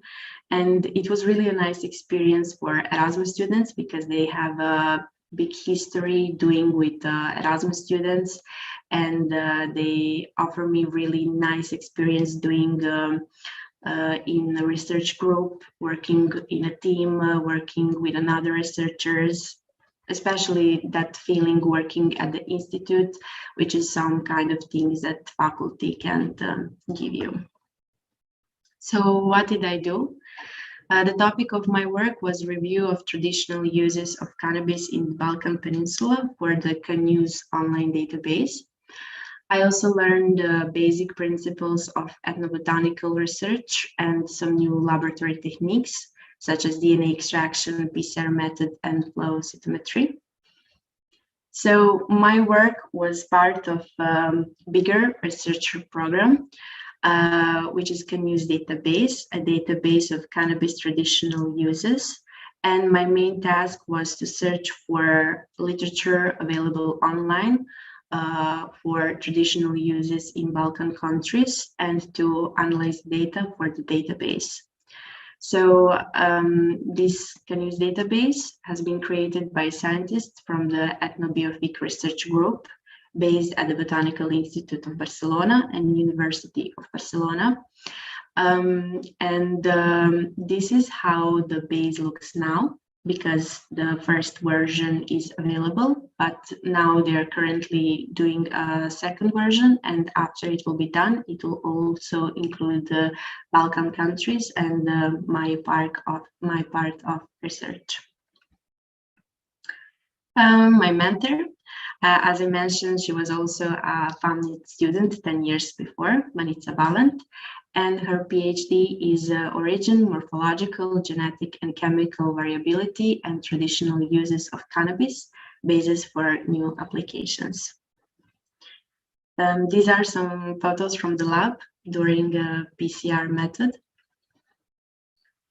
So why you should do Erasmus exchange and why I choose Barcelona? It's not only for the faculty, for work experience, it's also a great experience and great opportunity to explore culture and make friends. This is my colleague and now my friend Irem. She's a student for Turkey and we work together on this project. So we are still in contact and we enjoy spending time together and exploring the city. So we visit a beautiful and really famous Parque Güell, also of course Sagrada de Familia, and this beautiful palace, which is also a national museum. And you can visit a lot interesting museums, really any kind that you can imagine. This one is a science museum, but also I visit the Picasso Museum, so a lot of nice arts museum. And a good thing is that they all mostly have 1 day in a week when it's a free entry. So you just need to look on the internet, search for the ticket, because of COVID, you need to reserve, and you can go. Or they have a really nice discount for students. Also, this one was a really unique and interesting museum, not only from inside, but also from outside, Hospital San de Pau. So you can visit a lot of interesting and new things, such as aquarium that is home for 11,000 animals representing 451 species, and the large zoo in the Park della Cittadella.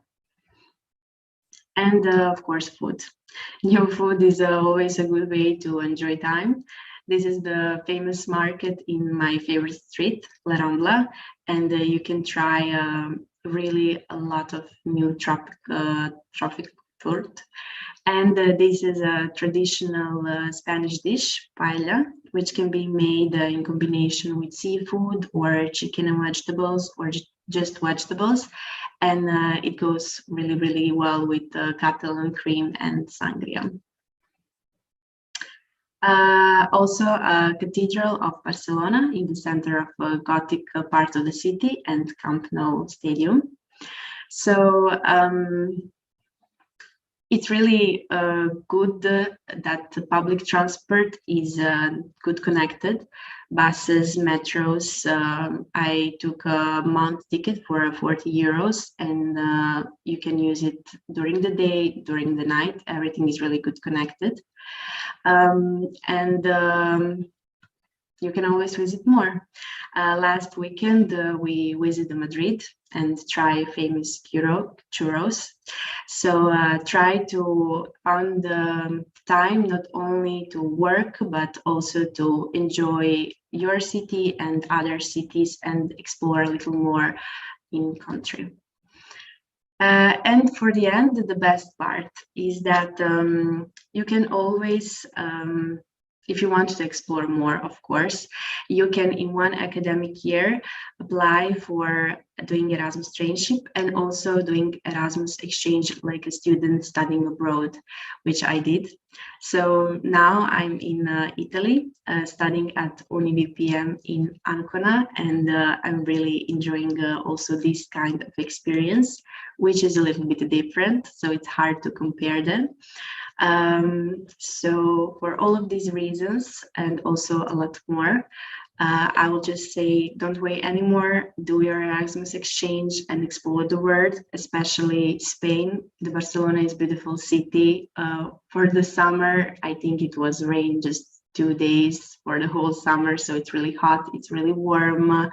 It's a season for tourists, so the city will be really live. The Spanish people, they're friendly, they're really kind of exotic, really loud. So I think it's impossible not to like the place and atmosphere that you can have there. So thank you, and if you have any questions, I'm open to hear it, and I hope you enjoyed. We enjoy it, Theodora, but yes, we have also a question. After such experience, does it tempt you to go to work abroad? I think I must say that I thought about that, because also my mentor said that I did really a good job, and I also received a recommendation letter and a call for maybe next time if I want to do some another research or just to go for another Erasmus traineeship. So I must say that it sounds a really nice opportunity. So it's also reason more why to go, because it's not only for work experience, but maybe for new connections and job opportunity. Mm-hmm. Yeah, that's true. And before we also talk that in Portugal usually could be difficult to speak English, or the Portuguese don't speak English. Is this in Spain the same situation? In my case, for working at the institute, I didn't have any problems because my mentor, she's from Slovenia, and her English is really good. Also in my team was a girl from Turkey, so we used English all the time. But also with another researchers, they're all in articles, in projects where the English is most important thing. So for the institute, it wasn't a problem. But maybe for a living, it will be nicer and easier if you know some bases. But also, if you don't know, it could be nice time to maybe learn new language, because Barcelona is a touristic place. So also with English, you can live. Of course, yeah.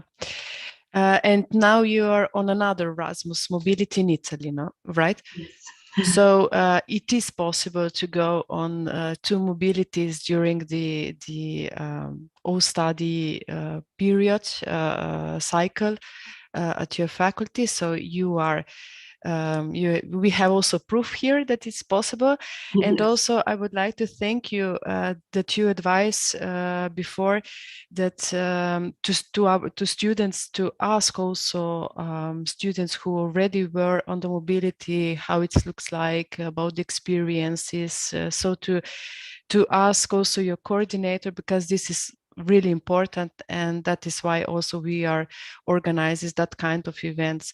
So to promote mobilities from peers to peers, and also to share the experiences and to prepare somehow to go on the mobility. Yes, because in my case, last year, I watched event like this with my roommates, and it really helped us to choose to go, to not be scared, to choose that it will be fine for the exams, for working, for language. Also, my professors, they were really supportive. The professor gave me the contact directly, so it was really good thing that I asked him for help. And it is possible, and maybe it will be a little bit stressful. Maybe you will feel a little bit scared because two exchanges, changing the places all the time, traveling all the time, far from home. But it's really a good thing, and I think important for your not only faculty, but just to think about way of living and motivate you more for studying more for me, for the science. And definitely yes and no. Thank you, Theodora. Thank you.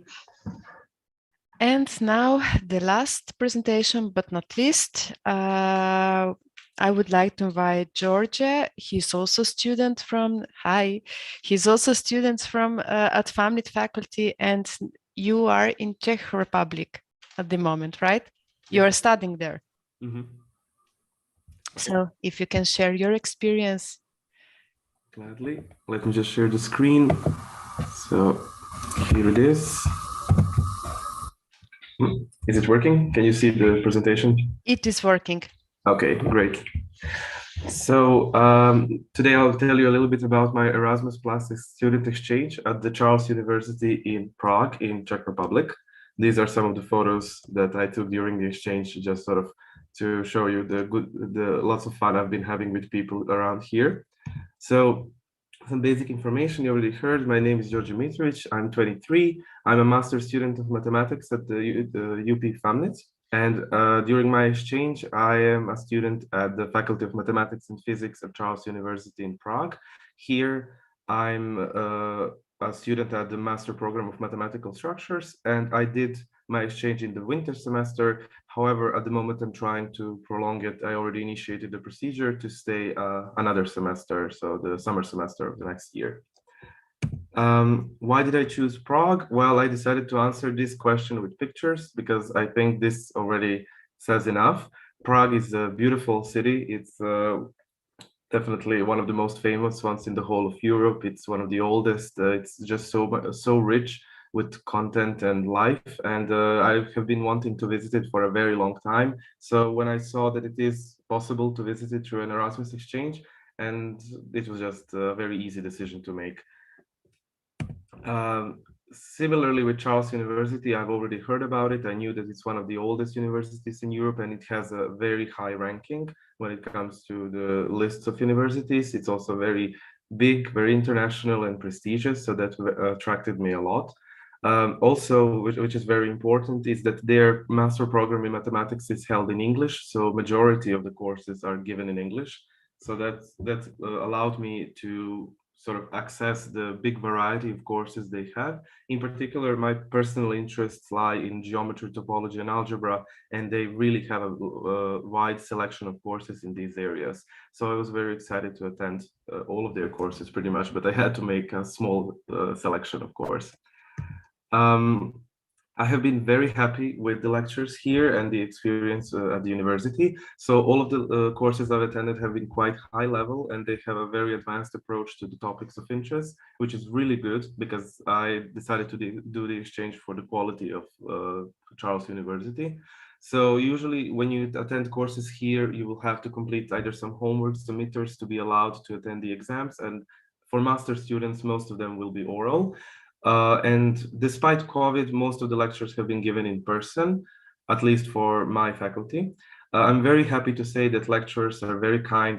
It's very easy to talk to them, and they are all indeed fluent in English. So there was no issues, no language barriers at the faculty. It's similarly for the city. I'll tell you more about that towards the end of the presentation, but it's also very easy to communicate with people in English in Prague. So this is just a photo from one of my lectures, Riemannian geometry. It's a lot of fun to attend these lectures, and I really like these big boards that keep moving, and they use chalk. I must say that's maybe a bit weird, but I've missed using chalk in lectures. We usually use markers at PAMNIT, but chalk is also very nice. So yeah, these sort of things happen at 8 a.m. in the morning. Okay, now the procedure of application. So learning agreement. I would say the process in itself is not terribly complicated, but it will take you a lot of time. So the situation is that you need to choose the subjects that you like. You have to check with people at our university, so your program coordinator and your Erasmus Plus coordinator, that this selection of courses you made is all right. It will depend on the ECTS credits, on your obligations that you have at our university. So you really need to make sure that you make the right choice. So when you come back, the recognition process is easy and painless.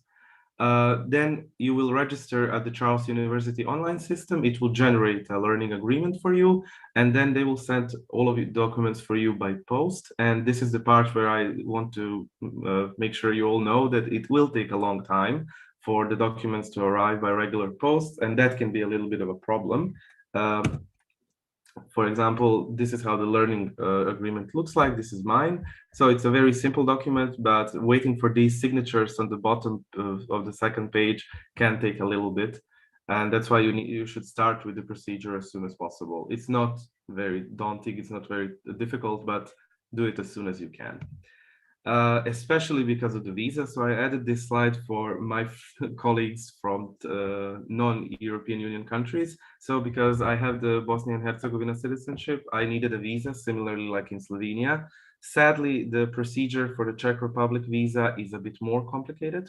You should start with preparing the documents as soon as possible, because as I said, you will be waiting for some of them to arrive for a long time, and then you will probably need to wait for 2 months for your visa to be approved. So as you see, it will take quite some time for you to be ready to leave to Czech Republic. It's also a bit more expensive than the Slovenian visa. You will need to pay 100 euros just for submitting the application. And because of COVID, and this is the next topic, additional expenses will arise. At the moment, Czech Republic requires you to buy health insurance that explicitly covers COVID-related expenses.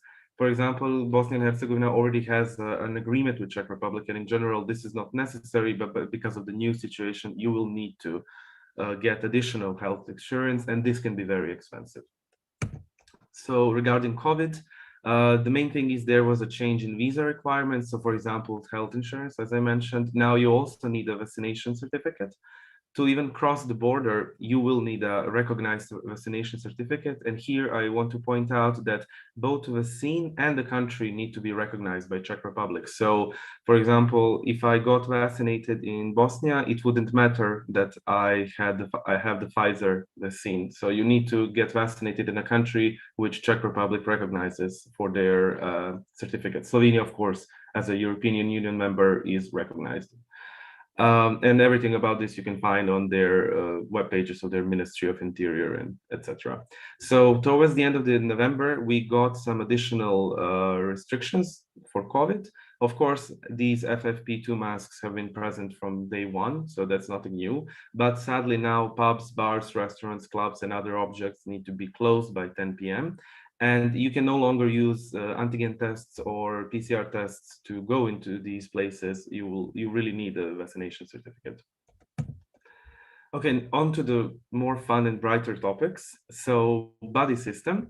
It's very similar to the student tutor system that we have at the University of Primorska. There's a special registration that you need to make, but it's very easy, and all of the information you will receive from the Charles University via email sometime before the start of the exchange. So if you want to start your exchange in October, it might arrive during September.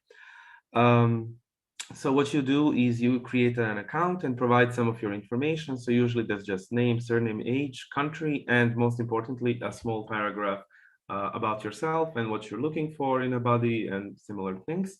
And then buddies have an access to this database, and they sort of scroll through and find people who resonate with them, whose profiles they like, and then they can contact them.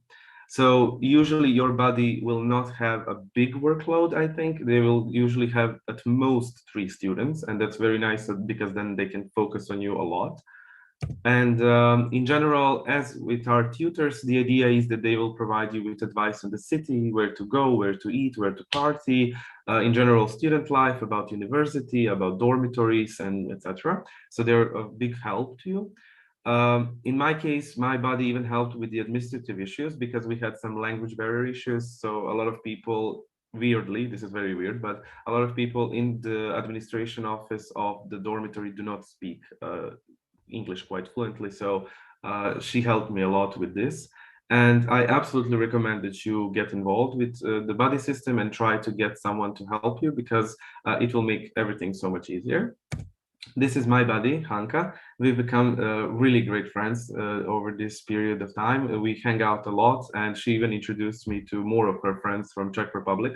And that has been a great experience. So I think if you're open to it and you're like to communicate and hang out with people, getting a buddy is an absolute must. Okay, so now accommodation. Well, this can be quite an issue in Prague, especially because it's a capital and a big city. So as expected, accommodation is expensive. And in fact, in Prague, it can be extremely expensive.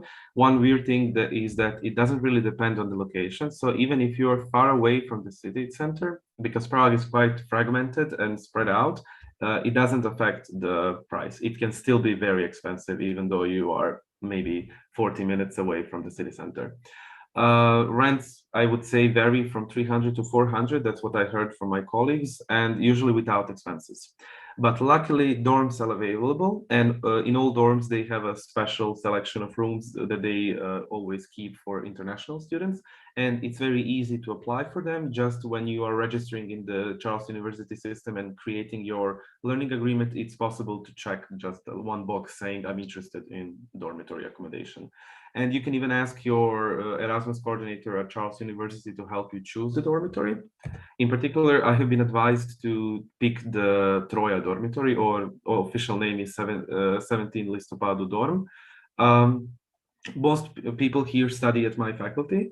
There are 2 buildings, building A, building B, and your rent will be about 170 euros. It depends on the month, on the length of the month, and some additional factors that you can find on the webpage, but 170 is a safe sort of approximation. The idea is that there are 2 rooms and there are 2 students in each room, and the 2 rooms are connected via hallway, and there you have a bathroom, toilet, and a kitchen. So technically you're staying with 4 people, but you only see one of them. I mean, you stay with 3 other people, but you're really interacting with only one of them. Of course, you hang out with your other roommates, but very often they have a different schedule, so you miss each other. One thing is that by a priori, you don't have anything in the room, but of course, because the dormitory has been working for so long, you will often find things left by other students who stayed there before you, but there's no way of knowing what you'll find. So if you have any pans or pots waiting for you, but it's easy to get them in the city and they're not too expensive, so it's nothing to worry about. There are strict COVID rules when it comes to dormitories. So one of them is that at the moment it's not necessary to be vaccinated, but it will complicate your life a lot if you're not. Then you have to do weekly testings at the ground floor of one of the buildings. And it also limits the number of people who can come and visit you during the semester and some other things. So definitely COVID influenced this part as well. What's the good thing about Troja? Well, there's a small store at the ground floor of building B, so you don't really have to go far to get groceries. We also have specially organized washing machines, vacuum cleaners, drying rooms, and even a gym. So here are the prices in Czech crowns. So 12 Czech crowns is about €0.5. So you would pay like €0.5 for 30 minutes of using the washing machine, €0.5 for drying rooms. I don't even know if this counts, like what's this? So 20 cents for vacuum cleaners, and gym is €4 for 4 months. So that's a really, really good offer. One thing is that gym has been affected by the COVID rules. So there's a maximum of 2 people that can attend it at the same time. So it's not as great as it sounds, but it's definitely super cheap and much better than really paying a lot of money for gyms in the city. which are very expensive. So there's a Mensa in the basement, and you can use the Isaac card, and I'll tell you about the Isaac card in a minute, but it's a special student card. And every day there's a selection of beef, pork, chicken, and vegetarian menus for 67 Czech crowns. So that's less than 3 euros. And then a special menu for 87 Czech crowns. There's really no rule what's going to be on the special menu. It's a bit more expensive usually, and that's a little bit over 3 euros. So overall, it's a very cheap place to eat, and the food is good. You can also buy sodas, coffees, cakes, sandwiches, and other things, all with the Isaac card. Here's a picture of sort of in general, how the rooms look in Troja. And on the right, you can see the view from my room in Troja. So this is on the first day when I arrived. It's quite nice. I really enjoy staying in Troja. And during my second semester, if I'll be prolonging the exchange, I have already asked them to also prolong my accommodation contract because I really like it here. And I think the price is super, super cheap compared to everything else you can find in the city. Okay, so other expenses. So the main source, the thing that I'll say, there's nothing similar to Slovenian student boni for food. Sadly, nothing beats that.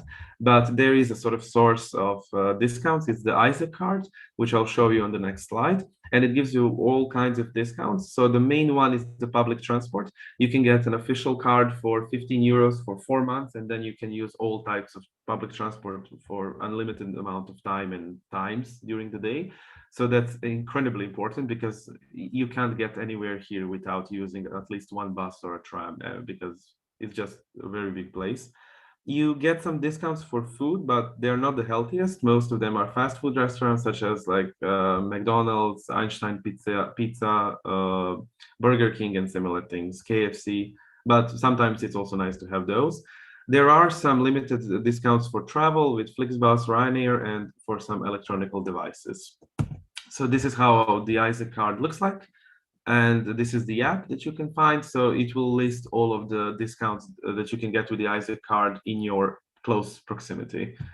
Yeah, I think I forgot to, yeah, it's available upon registering in person with your faculty. So when you actually arrive to Prague, you can go, you have to go and register with your faculty, and then you can also ask for this card. You have to pay 10 euros additionally to get the rights for the discounts, but otherwise it's very easy to get and very useful.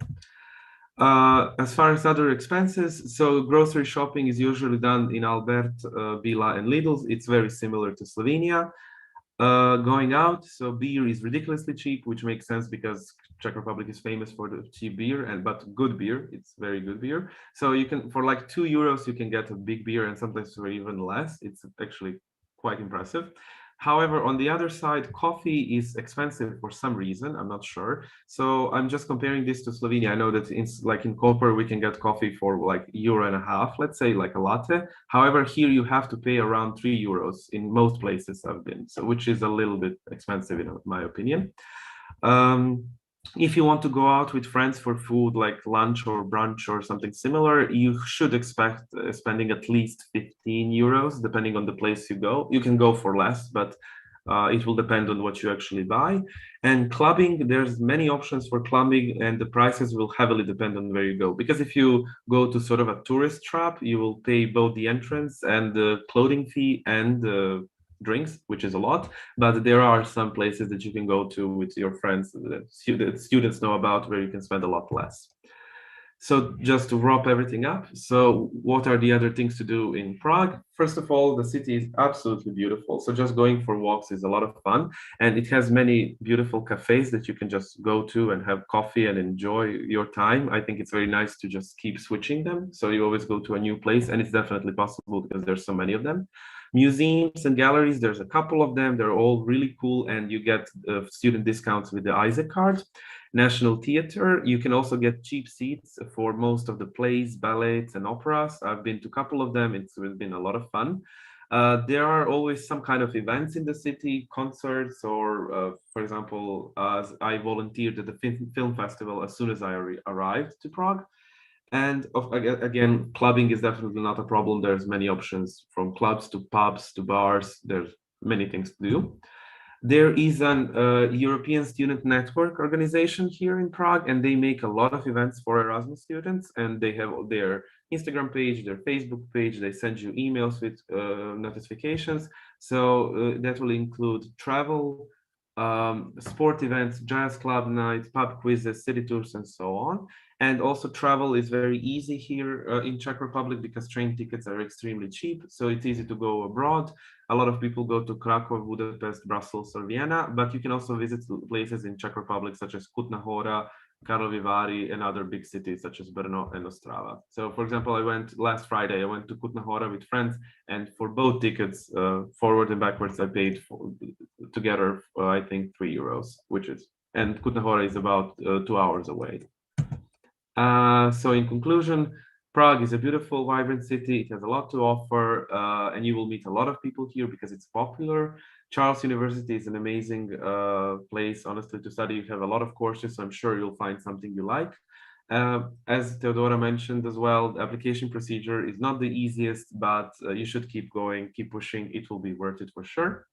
And finally, I think you should do the Erasmus exchange. And if you liked what I told you about Prague here, you should definitely do it in Prague. However, we have many other options for you, and I think you will probably find something that works for you. That's all. That's all from me. Thank you so much for the attention. Thank you. And also thank you that you point out about the visa procedure, because some students need it, and you need to start this procedure soon enough to get it before you go to your mobility. And I'm also happy that you will extend your mobility. That means that everything is going according to the plans, and probably even better. Exactly. I mean, it's amazing here. I really wanted to stay a bit longer, take additional courses, and meet more people. And I'm very happy that University of Primorska allowed it. So I've already initiated the procedure. I'm just waiting for, as I said, for the signatures from Charles University, but I'm sure it will work out. So yes, Great. I'm very excited about that. Great. And Prague is a beautiful city. I was in Prague in August, and yeah, it's worth also to visit it. So thank you, Georgia. And this with this presentation, we finish our first part. Thank you all for presentations, for sharing your experiences, and I'm sure that we inspired also other students who followed us on YouTube, and invitation to apply on Erasmus or CEPUS Mobility. Yes, so welcome back to the second part of our Erasmus mini marathon at University of Primorska. We are really happy that we can continue with our presentations in the second part. My name is Michal Esiak, and I'm a Vice Dean for International Relations at the Faculty of Tourism Studies, and I will be your host today for this second part of presentations. Just to continue and to start with, I'm really happy that also we can have Erasmus students back and presenting their experiences, and starting the second part of the presentations, of this Erasmus mini marathon of Erasmus experiences will be our student Laura from Austria. She is currently studying at the Faculty of Management of University of Primorska, and I would like to invite her to start her presentations and share her experiences with us. Laura, are you with us? Yes, hello, I'm here. Great. Can you see me? Yeah, we can see you. Great. You I'll just share the presentation. Yes, just give me a second.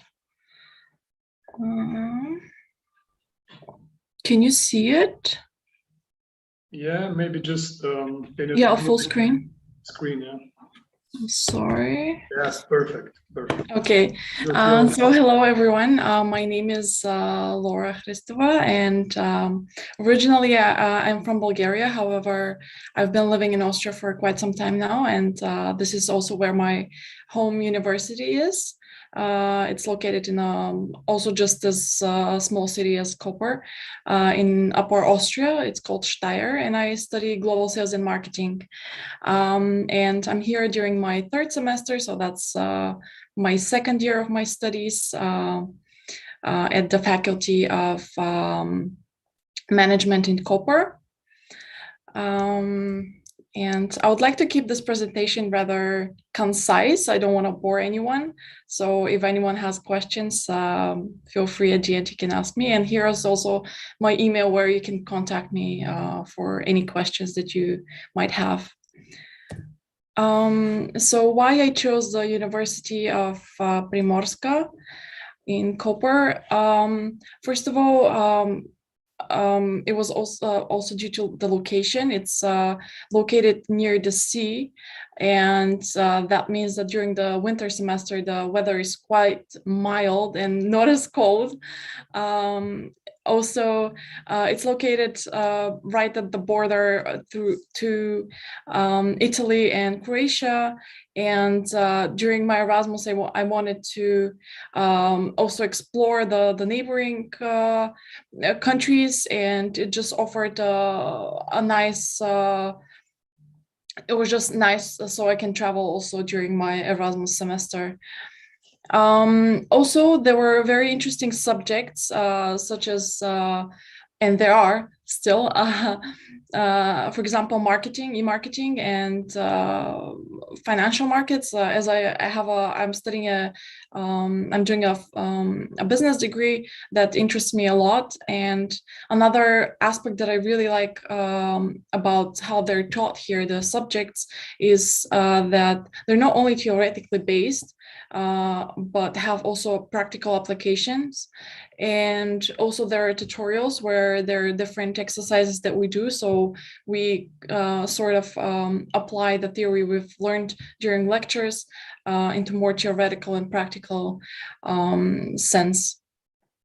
Another thing I want to mention, that students here are very, very welcoming and very nice. I find interaction with them is very easy, and I like it a lot. Further on, I would like to move on with some important things about living here, such as the accommodation. So I found my accommodation through the lists that the university provided. So when you come here, or actually prior to that, the university provides a very long list, and actually it keeps on updating it. So they might send you every now and again a new list with new accommodations that I have arose. So I found that very practical that the university provided them directly, and not that I have to search somewhere on some websites, which I'm not even sure if they're okay or not. One thing I want to mention though is that you have to be fast. So there's a bit of a shortage with accommodations here in Koper, as there are a lot of students, and you have to be fast on getting one. So make sure you search in advance, not just a few weeks prior to your arrival. And yeah, also another thing that was a bit surprising to me when I came here was that you have to share a room with someone, like, because coming from Austria, usually when you share an apartment, you have a room on your own. But to be honest, that's really not a problem. Like, it takes a bit of getting used to, however, it's okay, it's manageable. And it's also a interesting experience, let's put it this way. So the living costs here are approximately, from also the other students, everyone pays approximately like 200 euros of rent, and around 50 of additional costs, utility costs. For student meals, the university, or actually the student organization, provides this application, which allows you to have meals at different places, different restaurants in the city of Koper. for 3 to 4 euros. So I found that very helpful and very glad to have it. You might, however, need like a Slovenian card, SIM card, as this application uses the phone number to connect to this little device that you can see on the bottom of my presentation, to connect and kind of to verify that it is you, the beholder of this application. However, you can find it like very cheaply. For example, at the retailer called Hofer.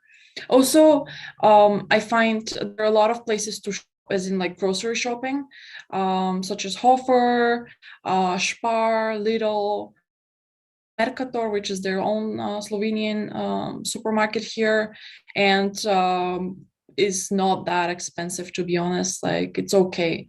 Like, coming from Austria, and Austria is more expensive. And also you have a lot of you have like a couple of shopping malls. I think there are 2 main ones, so that's also very nice to have. Yeah. What is good to know? So first of all, in the first week of my semester, there were those orientation days. So that was like a week prior to the lectures. The orientation days are basically days which introduce you to the system of the university, how lectures work, how exams work, where you can find what. However, also it helps you connect with other students, as the students organization organizes different events which help with socializing and you meeting new people, new Erasmus people, the local people, like, I mean, the regular students from here. For example, there was a treasure hunt that was organized, which was, well, you had different activities to go from one place to the next in groups, and it had a competitive it was competitive, so basically there were groups, and one group could win a prize. So I found this event very helpful, as it helped me with building contacts with other students, which I know till now, and like we go out, and yeah, I find it very very good and helpful. Another thing I want to mention is that you should socialize. Like, just make sure you socialize, don't be shy, talk to other people. There are many people from many different nationalities. I find it very, very interesting.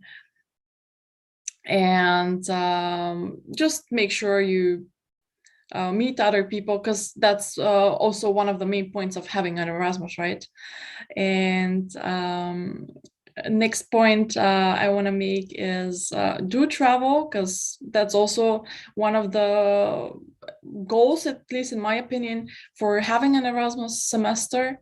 So I used you would have time, like usually depending on your schedule.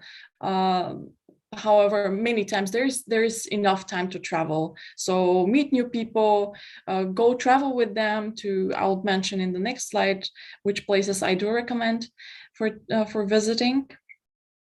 And yeah, just have fun. So those are some of the places I've been to, and I definitely recommend visiting. So for example, in Slovenia, very close by to Koper is the Postojna cave, which you can see on the very, very right bottom.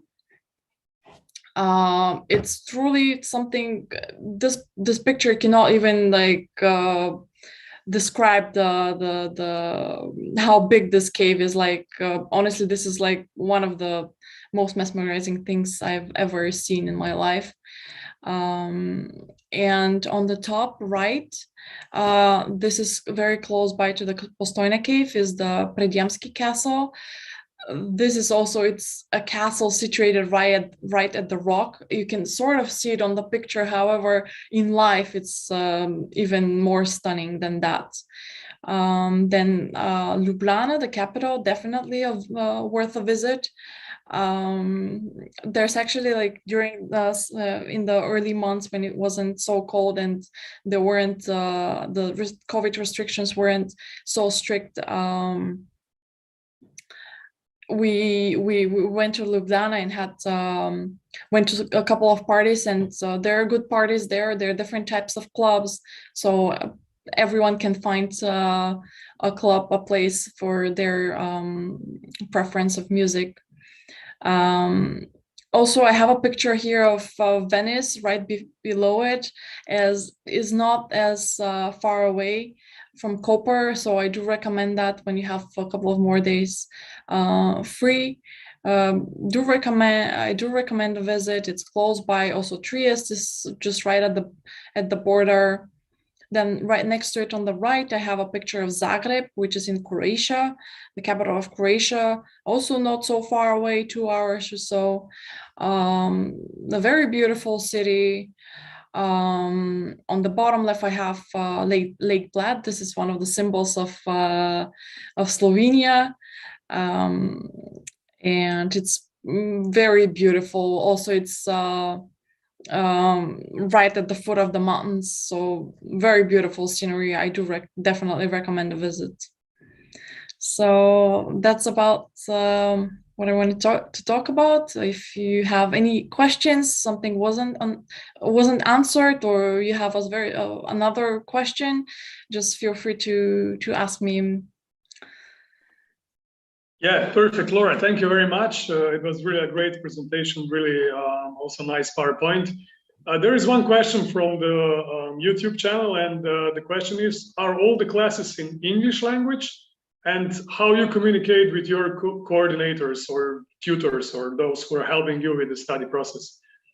Okay, well, the lectures, yes, they're all in English. In the management, for sure, because the management course, there's a Slovene course and there's an English course. So the lectures that are offered to Erasmus students are all in English, so you don't have to worry about that. The coordinators, we mainly the coordinators from my home uni, we of course communicate by email. The ones from the University of Primorska and Koper, we also communicate via email. However, you can also go to their office. They're also almost all the time there during the day. So actually, I do find really helpful the international coordinator, Marisol. She's very helpful and will help you in any way she can. Okay, perfect. And since we are from the Faculty of Tourism Studies and you had a lot of presentations in the end, what you visit, my question is maybe, do you visit these attractions in Slovenia in a self-organized way, or it's anything also organized by the faculty or the university? I visited them on my own with friends that I met here. There are a lot of buses and there's a lot of information on the internet, so there's no problem with that. However, there are a lot of events and trips that are organized by the university. So for example, the other week, a week or two ago, there was a trip organized to Budapest, which is in Hungary, but it's also not that far away. So you can do both. Like the university also organizes those trips. Also during New Year's now, they're organizing another trip. So for the students that are going to be here, there's something so they don't have to be, alone. They're organizing a trip to Bosnia, where they will spend New Year's. And yeah, so both. The university does have events organized. Great, that's a great answer. And I also see there is a lot of information going on, since you know all the trips and everything, which means that you are well communicated, you know, by Yes, us. yes. I mean, they send out emails. Do follow them on social media. They're very active on social media as well, so you can find information there. On the students' organization website, also on social media. So there's very good communication from the university to the students. Perfect. Laura, thank you very much for your presentation. Really appreciate it. And I believe that a lot of students who are listening, or they will listen later, they will get really useful information for their study, you know, at the University of Primorska. Okay, let's continue with our plan today in the second part. Beside Laura, we have here Brigitta from the University of Novi Sad, and she's studying at the Faculty of Sport and Physical. No, that's her Novi Sad education, but here she's studying at the Faculty of Health Science in Isola. So Brigitta, I would like to welcome you, say hello, and the Zoom is yours, and you can present your experience at the University of Primorska.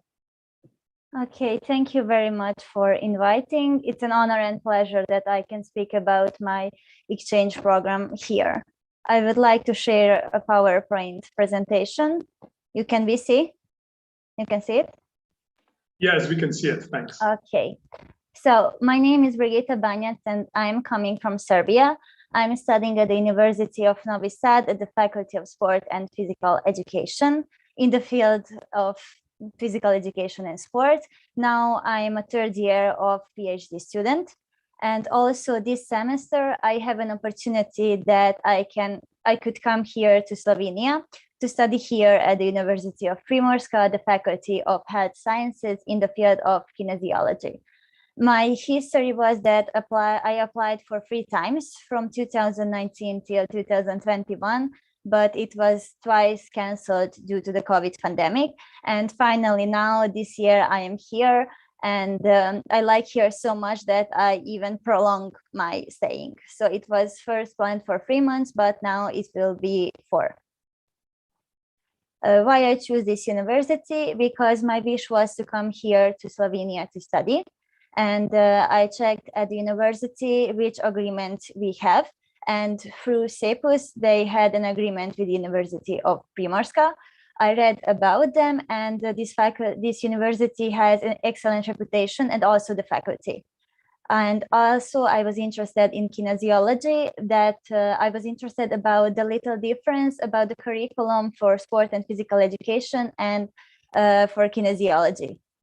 Because at my home university, I study sport and physical education, and here the course name is kinesiology.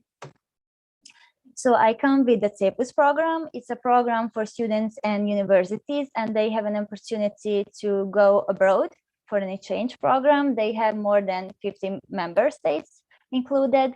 I heard it from my colleagues from David and Miloš. They were in Czech Republic for exchange program, and from my friend Sarah, she was in Ljubljana in Slovenia. And also my professors and assistants were talking about. First, I went with CEPUS at doctoral school in Croatia, Dubrovnik in 2019, and now I applied here. And I can say that all documentation was done easily, and people were very helpful. They helped me with all the documentation, even if there was any kind of problem. What is the studying and living abroad here in Slovenia?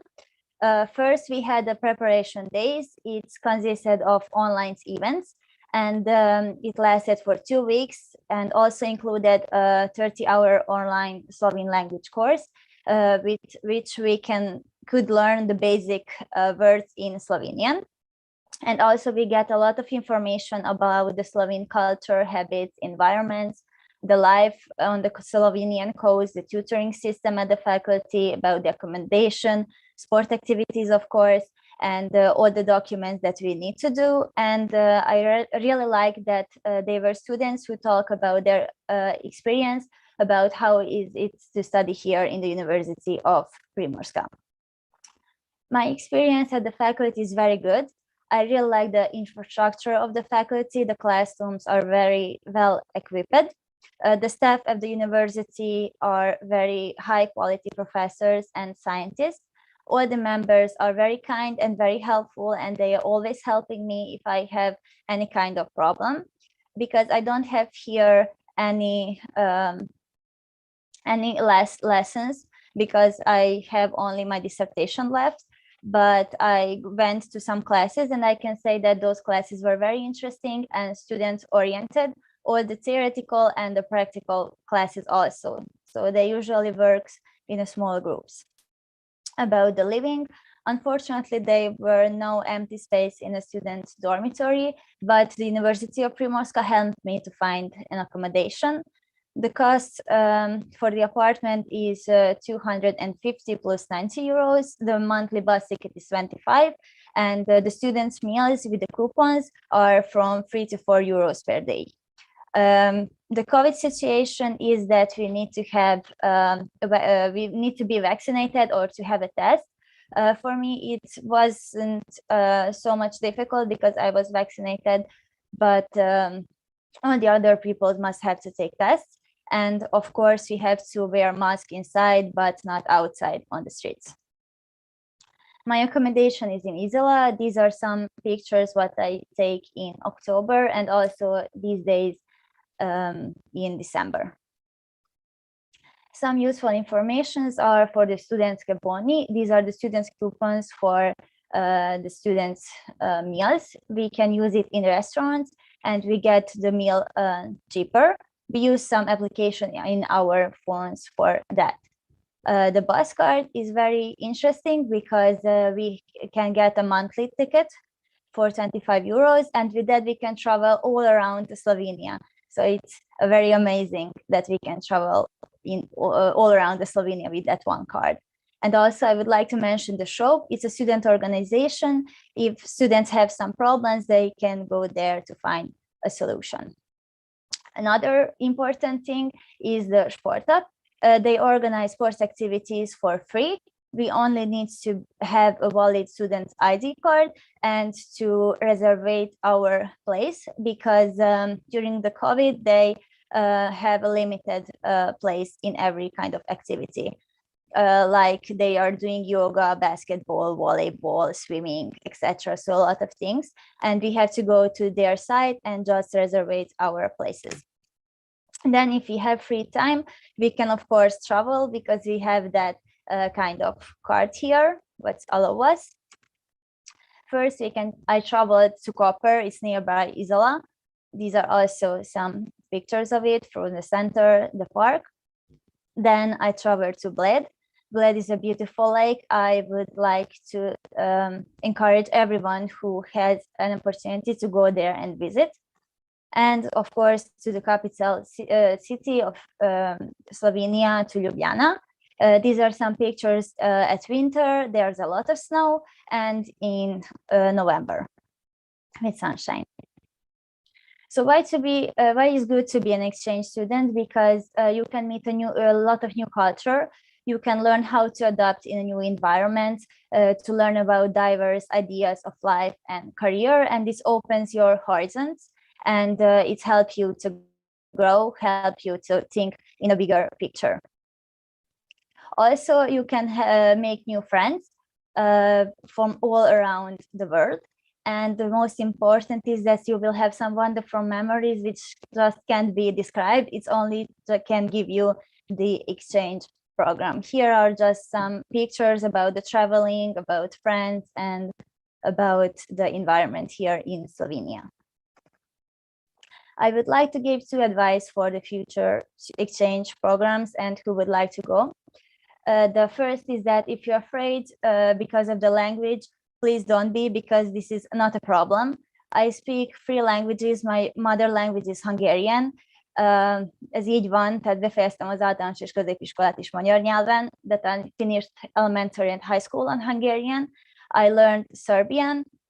To je takođe istina, pošto polažem ispite i studiram na srpskom jeziku.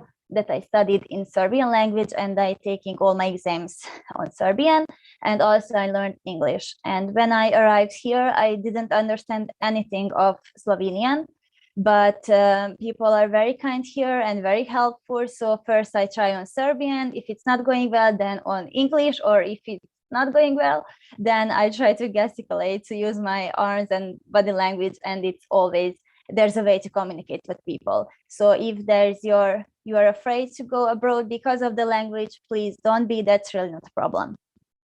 Of course, it's really not to know the basic words. For example, hello, that's čujo, zdravo, good afternoon, dobar dan, goodbye, adio, na svidenje, yes, da, no, ne, I don't understand, ne razumem.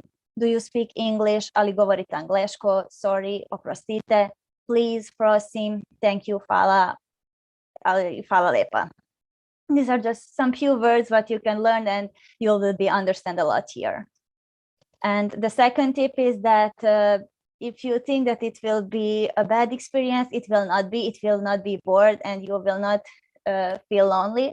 When I arrived here, I didn't know anyone, but after a couple of days, I meet a lot of new people. I have a lot of new friends, and also I have friends from different countries. For example, from Portugal, from Czech Republic, from Italy, and from Hungary. And I'm here for just 2 months. So I'm very happy that I meet a lot of new people, and students are very kind here. So that's a very good part of the exchange program. And if you are thinking about going somewhere, first just have a motivation, then go to CEPUS type. If you want to go with CEPUS, find a network. So that means that Nova network, which are your university is networking with some others, and then just apply, take the documents, and enjoy your time. And at the end, I would like to say that every great achievement starts with always try. So I encourage all students that try to go to an exchange program to apply it, and I know that you will have a great time and you will enjoy it. Thank you very much for your attention. This is my contact, so if anyone have any questions, please write me an email or write now in the comment. I would be happy to answer it. Thank you very much. Puno hvala, Brigitta. Thank you very much, Brigitta. So it was really a great presentation with also the language issues, you know, and I believe there was one question connected to the language, probably, but from your presentation, I would say that is the language, Slovenian language, hard to learn? What do you think? Yes, it's hard. I understand, but it's very hard to speak for me. But it's not something what it's a problem. It's very interesting, and this is a challenge for me. And it's very interesting to speak with people, and people are here helping me to learn it. So nobody's laughing at me or just make fun of me because I'm speaking half of Slovenian, half of Serbian. They're all helping me. Perfect. Yeah, I think that we all also speak a bit of the Serbian or Croatian language here, and then people just start to speak in your language, you know, and try to help. But I think it's more important that they speak in Slovenian, that you can learn more. I spent my 3 months in Novi Sad as my exchange of professor, which I love it. And I believe that maybe for the holidays, you will go back for the beautiful capital of Vojvodina. And I believe that you will have a great time like I had when I was there. My question would be, what you miss the most from Novi Sad or from Vojvodina here in the coastal side of Slovenia? Ooh, that's a very good question. Thank you for that. I would say that it's different. That for me, it's very interesting to meet a new culture and with the new people. So it's different. I like both at Novi Sad and here. So I cannot answer right now what is that I'm missing. It's different, I would say, but it's very good also in both places. Okay, good. That's also a good question. I believe that it's sometimes when you feel like at home, then you don't really miss a lot. But I believe that it's always nice to go back and see the family and friends from your hometown. So once again, thank you very much. I think it was really nice, presentation for for the students, you know, who would like to come here. And what I didn't mention at the start, and you did, you know, that you came here as a CEPUS student. Maybe just one last question. How is the scholarship for the CEPUS? Is it covering your all costs, or it's even better? Yes, thank you for the question. I just forgot to say that they have a scholarship. So when I applied, I get this exchange program, and also I get a scholarship. That's very important because that is covering my costs. So it's 300 euros per month if I'm in a dormitory, but because I'm in an apartment, they give me 160 more. So everything together, I get 460 euros, which is covering my basic life costs. Of course, Okay. I bring some pocket money that I can travel around, but the basic cost is covered by the scholarship. Great. Thank you very much, Brigitte, one more time, and I wish you a great weekend. Thank you very much. Okay, let's just continue with Clément. Maybe Clément. As you want, as you want. Bonjour. Okay, this is all my friends, so I'll just continue in English. But maybe you can give us some of the French lessons, you know. So you're coming from France, as I said, studying at the Faculty of Mathematics, Natural Science and Information Technologies at the University of Primorska, and you will present your experience being here, Erasmus student. So the Zoom is yours. Thanks. Thank you very much. Could you just tell me if you can see my presentation correctly? Yeah, we can see. Perfect. Thanks. Perfect. Okay, so hello everyone. Nice to meet you all. So first, thank you for inviting me here. And so yeah, I'm going to share with you my Erasmus experience as a finance student. So this is me. My name is Clément. I'm 21 at the moment, and this is actually my second Erasmus semester in Koper. I first came from February to June 2020 when the COVID appeared as a student, and now I'm back for the semester, and now I'm working in the HICOP lab in FabNet. So basically we're working on human interactions with computers. And in France, I'm a master's student in computer science at the UTBM. So maybe if there are some French students here, I don't know, maybe you know this school. So yeah, so what about my experience in Koper? Well, I chose the University of Primorska, and more precisely FabNet, because there were a lot of English courses. And also I had the opportunity to choose among computer science, math, and bioinformatics courses compared to other universities where I only had to choose between one specific program. So here I had the choice. About my feelings, I mean, studying and living here, well, I came back for a second semester, so I think that already says a lot about it. Here in FabNet, I liked the proximity with the professors because a lot of them were PhD students, so they were closer to my age, and I mean, it was less stressful to work with them. Also good to know for other French students, the exam system is very different, I would say, because you can take several times the same exam, and also the grades are not given on the curve, but they're, I mean, in France, in my university, grades are given according to your ranking in the class, and here it's only given according to your percentage of completion in the course. So students are less competitive, and I liked it a lot. And so about the city of Koper, well, if you're used to live in the capital, you should know that it's a very calm city, like you're along the sea. It's kind of small, but you have everything. But yeah, you should know that it's a very calm city. And so about the tutoring system, sadly, I could not attend the orientation days, but for the tutoring, I would say that it was very helpful for me because my tutor was a PhD student in math, so he knew the professors and the courses. So it was a great help for that because he recommended me nice courses, and yeah, so I took the courses he recommended me, and also the international office, they helped me a lot with the paperwork and also with the residence permit because they were not speaking English very well, so they helped me a lot for the paperwork.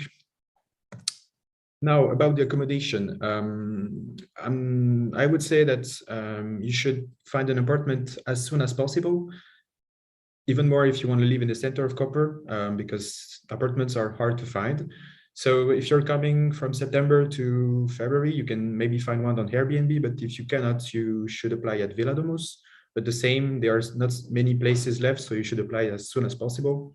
And the two safest choices, I would say, would be Moisimer, where landlords are advertising their apartments, and also this Facebook group, where you can, you can join it. I don't know how to read this in Slovene, but you should join it, and you can translate your English message to Slovene, and you can ask for whatever apartment you need. And usually you'll get many answers from landlords. So yeah, it's quite easy to find on this group. About the cost of living and the life, in Koper, there are many student associations, and they are organizing very interesting trips. Like as they said before, we went to Budapest last weekend with the Shop, and also on every weekday you can play badminton, volleyball, basketball with the sport association. So this is very nice. Also for the life, I said Koper is quite small, but you really have everything. You have gyms, sport activities, shopping centers, sports. You basically have everything in Koper, so you don't have to be scared about that. And for the meals, so other students told about you before, but I'm gonna repeat myself. You have access to the boni, so you can eat. You can see on the presentation, like there are many restaurants in Koper, and there is also like great diversity. You can eat in Asian restaurants, Balkan restaurants, or also pizza, because we are close to Italy, of course. So there are many restaurant places available, and so you get 1 meal per working day, so around 20 per month.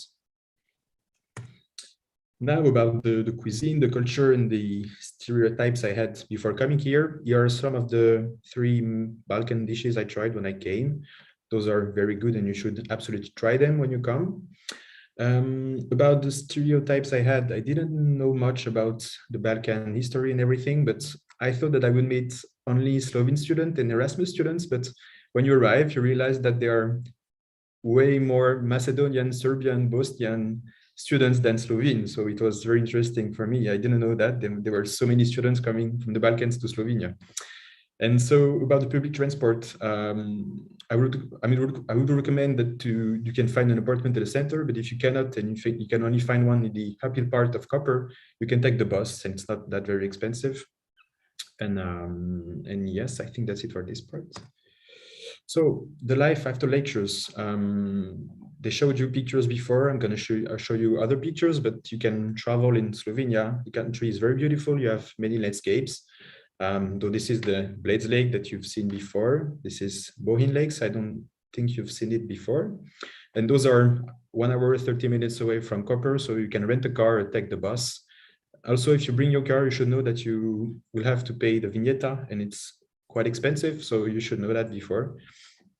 You can also go to Piran, which is like a city close to Koper. And finally, you can come to Koper for the beautiful sunsets. Almost, every day you can watch the sunset. Those are very beautiful, and you cannot get bored of it.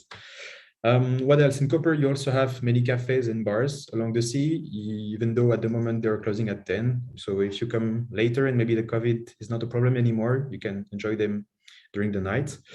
And I think I would have now more tips for you. Yeah, okay, so here are some of the tips I can tell you. Usually when for me, when I'm in my home university, studies can get boring because you're used to the place, you know everyone, you're not meeting new people.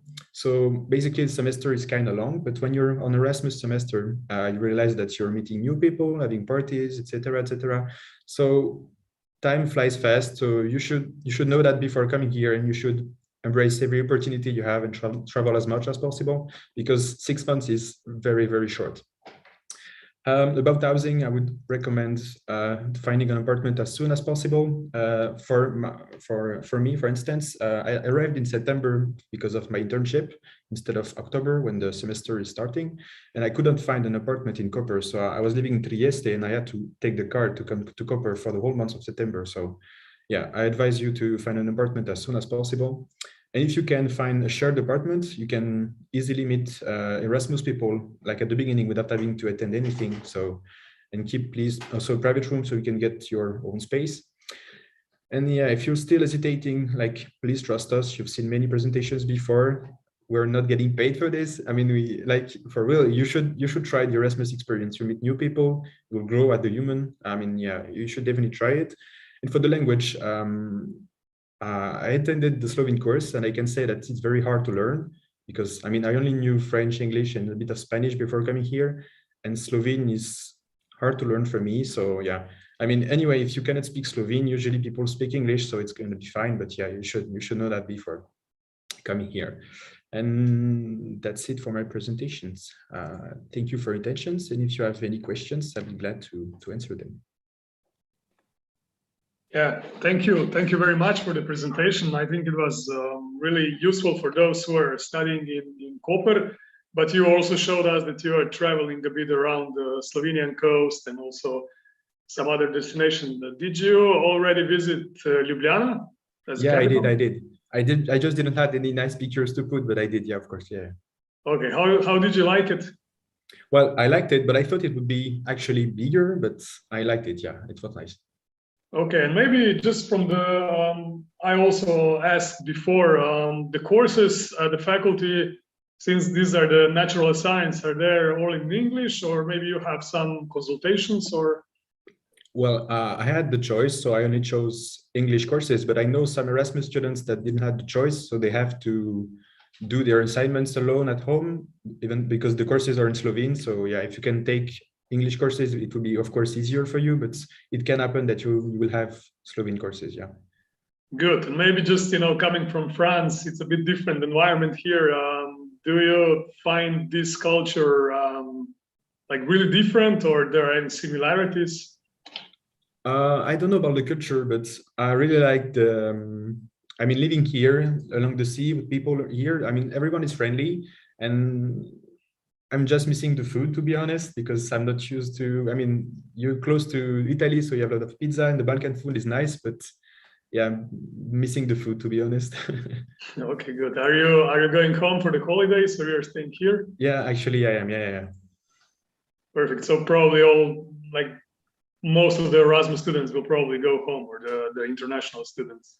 Yeah, actually, I mean, another tip, it's good to know if you're living from Venice, the airport, it's kind of cheap to go back to any European country. So you should take the bus for 10 euros to the airport, and then they take the flight for 40 euros. So yeah, it's very cheap. Yeah, Koper as a location, I think it's really good in a way of connections, because not a lot of people know that the Venice is really close. You have Trieste, you can even fly from Ljubljana. So yeah, also there are many options for either to go back home or either travel, when you are a student. Yeah. Well, thank you very much for the presentation, and as I said before, have a great weekend. Enjoy it. Thanks. Thank you. Okay. Good. So we will just continue with our program, and we have our last presentation today. There was many. We are running the last miles of the marathon, which is really good. Usually they say that the last kilometers are the hardest, but I believe that Josef will show us the way, So Josef is from Czech Republic, and he's at the Faculty of Humanities Studies, So we have another faculty. And Josef, hello, and the Zoom is yours. You can start your presentation. Hello. Good afternoon. May I say now? As you mentioned before, yes, I am from Czech Republic, and also as Brigita, the Serbian, I am also on CEPUS program over here. For me, it's really suitable because I can be a student, but also I can work with that. So that was the reason maybe why I chose this.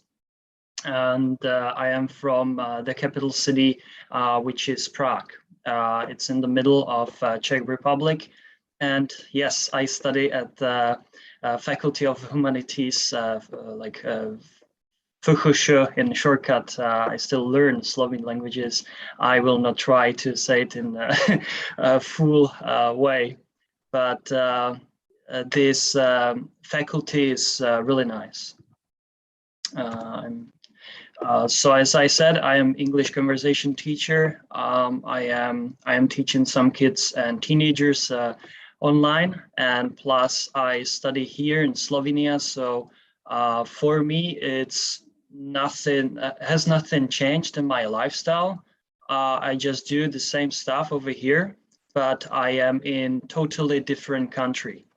From my perspective, for example, when I compare it to my hometown. As you can see on the slide on the top left picture, this is actually a picture from my hometown, which is Prague. It's a really historical city. Also, I believe it is also really beautiful. And I love to compare not only the country, but also university. I study at the University of Charles, as I mentioned, and I will become a teacher of history and geography. And that's also what I want to not only study, but to teach somebody in the future. But why not to teach somebody something from practice? And in Slovenia, a lot of cultures and a lot of epochs from history are mixed up over here. I really recommend you, if you like history and if you like the cultures, I really recommend this. Actually, you can see a lot historical buildings over here, and as it was mentioned before, it's attached to Italy, also to Habsburg Empire, so to Austrians and Hungarians, of course. So it is really mixed up with those cultures here as well. And the picture on the right down side is the main building of that university. So I come from Slavic country as well, and I think all Slavic should get in touch because I think that we Czechs are isolated to another Slavic cultures here in like let's say Central Europe or Southeastern Europe in Balkan Peninsula. We travel a lot to Croatia, but that's maybe all. We don't travel that much to another Balkan countries, maybe to Bulgaria, but I think we should travel to these countries as well. For sure, we should travel to Slovenia as well. So that was maybe the reason why I chose the opportunity. I had so many options. I could choose Austria, I could choose Hungary, I could choose Serbia, many countries, but I chose this one also because Koper is by the sea, as it was mentioned before. And I live in Isola, which is really Italian city, like Koper, in my perspective. It's not like typical Slavic city. So you can see also the Italian influence in Slovenia, which is kind of epic from my perspective. The University of Primorska, I use as other students from the Erasmus Plus exchange program or from CEPUS program, the applications or events, because I think they are really good. They are really quality. A lot of students will help you with that. I never seen that much. I've seen, like, when I was at different universities in Czech Republic or Switzerland or in England, I've seen a lot of helpful students, but something is quite different with those students here at this university. I feel so blessed, and I feel so good to be around those students. Also, there is the Balkan influence, as it was mentioned before. So it's not just Slovenes or Italians, but also Balkans or another Erasmus students. And when it is mixed up, it creates different atmosphere. By my perspective, I didn't expect any of this. I was just surprised every single day, and I'm surprised. So I love this university. It's quite small.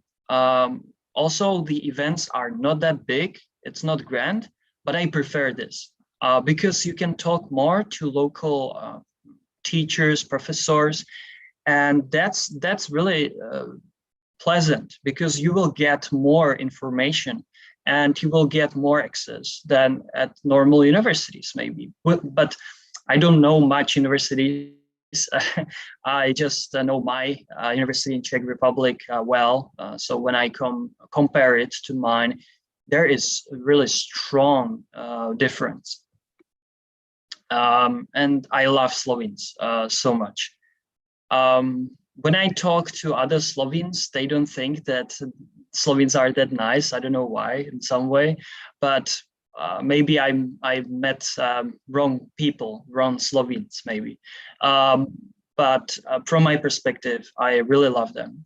When I was traveling around the country, they helped me in every way, not only at universities, but also older people help me at the bus stations, and they just try to help you out. So Slovenes are definitely helpful. I think they are beautiful people, and they are positive. Yeah. And my stay here was really influenced by maybe local Slovenes or local Erasmus students, but mainly the landscape. As I mentioned, I study history and geography, and I just don't want to study it. I want to experience it. Hey, I want to be there. So I rented a car a couple times. I really recommend ATET, rent a car, and it's not expensive. If you will have a group of people, it's kind of cheap, and you can travel around the country and also to Italy, as I was traveling. And yeah, the landscape is so diverse. I will have 3 points. I maybe take this presentation quite different because I will give you 3 hints what to do in your study. I read a lot of books, and I am a teacher, and I love to teach somebody something. So that's maybe the reason why. But the first hint is that put first things first. If you have a lot of stuff to do, for example, when you will come, hopefully here for CEPUS or Erasmus exchange programs, you will have a lot of things to do. Put your most important thing first. Ask somebody and let it happen. I really recommend you that. Don't be alone, just find a help, and it will be successful. Because if I wouldn't ask other people, then I will not be successful in many ways, and I will not get many opportunities as well. So I really recommend that. Or I really recommend to study cultures. If you want to travel abroad, or if you want to study somewhere, mainly you need to study local cultures. It's my opinion. Because when you just travel and see some historical buildings and not discover the people's culture, then you don't know the country. It's my personal opinion. Also, you can learn new languages. I learned Slovene over here. I learned Italian a little bit, and other languages. And but before that, you need to stop and verify, just to be sure that it is what you want to do in your life. And I really wanted to travel here to Slovenia, and everything happened thanks to that. Thank you for your attention. I really appreciate this opportunity to be talking to you guys and people from academic. I salute you. And here's my contact. Don't hesitate to contact in any way. I can help you out. Maybe not in English because I have my students, but I can give you some hints about Slovenian states. So yeah, pleasure. Hey, Josef, thank you very much. It was really a great presentation. Just maybe one question from Marie. What's the weather like in Koper or in Slovenia and Istra? Maybe you can give some positive vibes, on that. It's really similar to Italian vibe and Italian coast. You have a lot of sunshine here. Also, the energy is really different. Sometimes it could be opposite. There are strong winds, actually, if you travel not only by the coast, but you will travel to mountains, for example, to Nanos, or not on top of that mountain, but around that mountain. There are Buria winds, and it could be really dangerous. Be careful of that. But the rest is quite, in 95%, it's really chilly. It's really positive. And when you travel to other parts, such as Murska Sobota, Maribor, or the northern parts or eastern parts of the country, it's more colder than here. So if you like to be on warmer places, just to be stuck here, I think it's perfect. You will save money. But if you like snow, I really recommend to travel to Alps. You have also Alps over here. Yeah. Perfect. Thank you very much. Today we are having a beautiful sunny day, and we ran this marathon of presentations in the really beautiful weather. What is also important sometimes, to do that. But for the medal celebrations, I would like to give the final word to our Vice Rector for International Relations, David. Please, maybe just say a few words for the finish of this event. Sure. Thanks, Miha. First, I want to thank you and Natasha for putting on this event today with the students, and really appreciate you hosting us, and really appreciate listening to all the different presentations about everyone's experiences. I don't know about you, but at the end of this, want to run out of here and go travel somewhere very quickly. And it was very nice to see all these different places that people have visited and all the experiences that they've gained by doing this.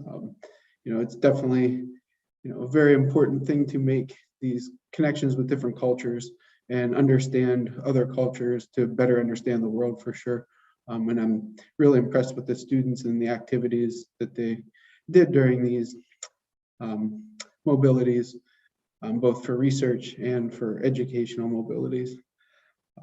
So with that, I will end my part, or my closing here, and wish everybody a happy holidays, and hope that you get a chance to travel and get to see family, and that we see you again next semester, and get to continue to do some of these trips and have a chance and opportunity to meet up.